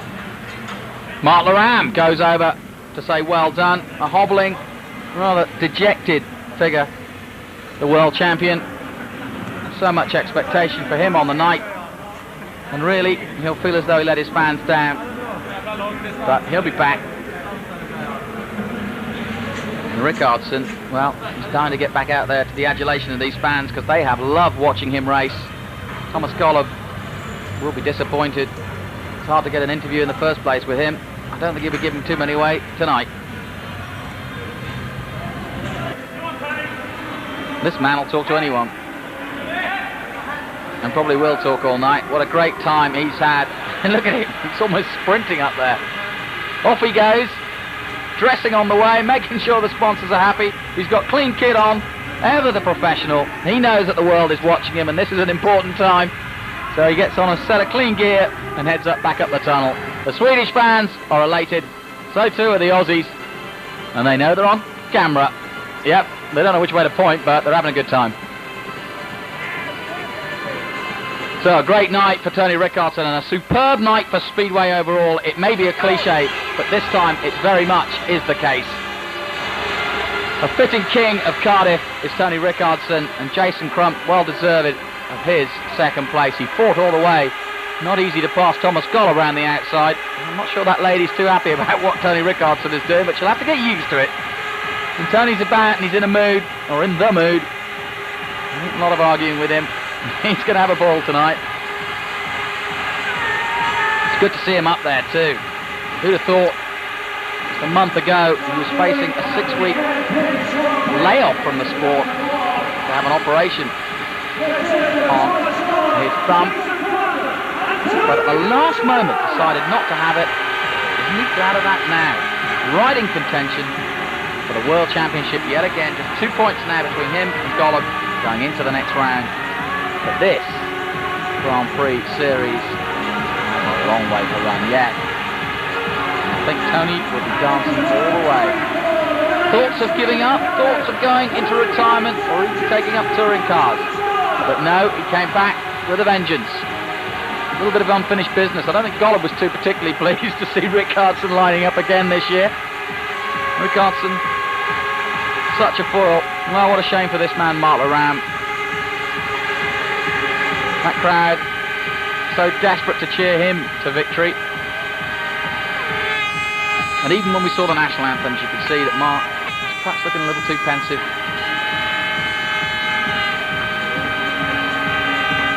Pool Pirates are delighted with that, of course. Rickardsson came in, replacing Mark Laram.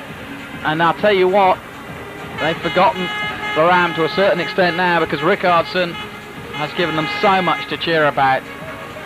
And I spoke to a few of those Pool Pirate fans before the evening, and they were totally Rickardsson. They weren't interested in what Laram was up to. Jason Crump, what a night. Two-time winner, and this time runner-up. Thank you, John. Well done, mate. Thank you. Yeah, and thanks to John Postlethwaite, and of course, he won't mind how dirty that suit gets. As he says, fantastic. Unbelievable night, he says to Tony Rickardsson, and I'm sure he's well happy with that performance by that guy, because I think Rickardsson was really the icing on the cake in what has been a monumental and historic time for Speedway in Great Britain. Big Time Speedway is very much back, and Ollie Olsen and the boys and Benfield have taken Speedway back to the big stadiums and have pulled it off with a plume. What a night. Now it's time to celebrate. Rickardsson catches his breath. He's looking forward to this. He's almost psyching himself up for the celebrations, I think. And Prince Albert of Monaco, a Rickardsson fan. Thomas Golub jumps up, doesn't look too disappointed. He still retains the championship lead, and I have to say, he has ridden superbly. He really couldn't do much else in that final. He didn't do too much wrong. Third place will be good enough for now. In good company too. Jason Crump had to work for it. Remember, he started right at the start of this event, so he's had more rides, well, almost as many as Nicholas Klinberg. Klinberg doing the full complement, in fact, so he must be exhausted. And not a bad result, lest we forget. Derby looking on, and the FIM will be well pleased how fast Speedway is coming on as well. Road racing has taken the limelight, but not tonight. An interesting observer, Carl Fogarty, in the crowd tonight. I bet he's never seen anything like this. Getting the same sort of adoration that the British fans have given him over the years, but now it's for Speedway. Jason Crump, he's trying to get his prize. Yep, he's grabbing it. Give me that prize, he says. Can't see him behind the flowers. Great second place for him. Worked so hard throughout the evening. As I said, having to get into the main event to start with, having had a disastrous Berlin where he finished way down in 16th place. But of all the top men coming through from the Prix stages, Crumpy was the man. But when the main event struck, Rickardsson came out and really never looked back. He didn't put a foot wrong all night, and what a change about from the mistake he made in Berlin where he crashed and clattered into Nicky Pedersen. Tonight he was faultless.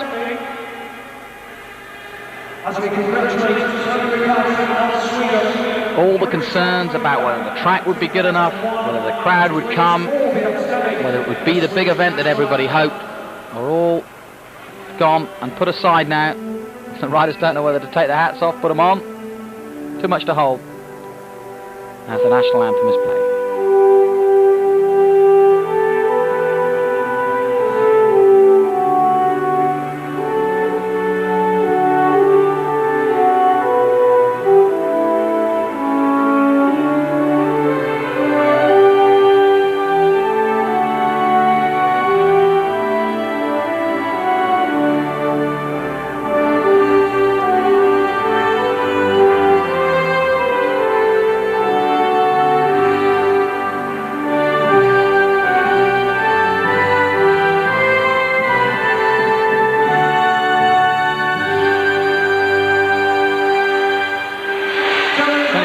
Ericsson has had some massive moments in Speedway in his career, but I don't think it'll get much bigger than that one there. And look at the fireworks going off to add a fitting end and finale to this wonderful evening.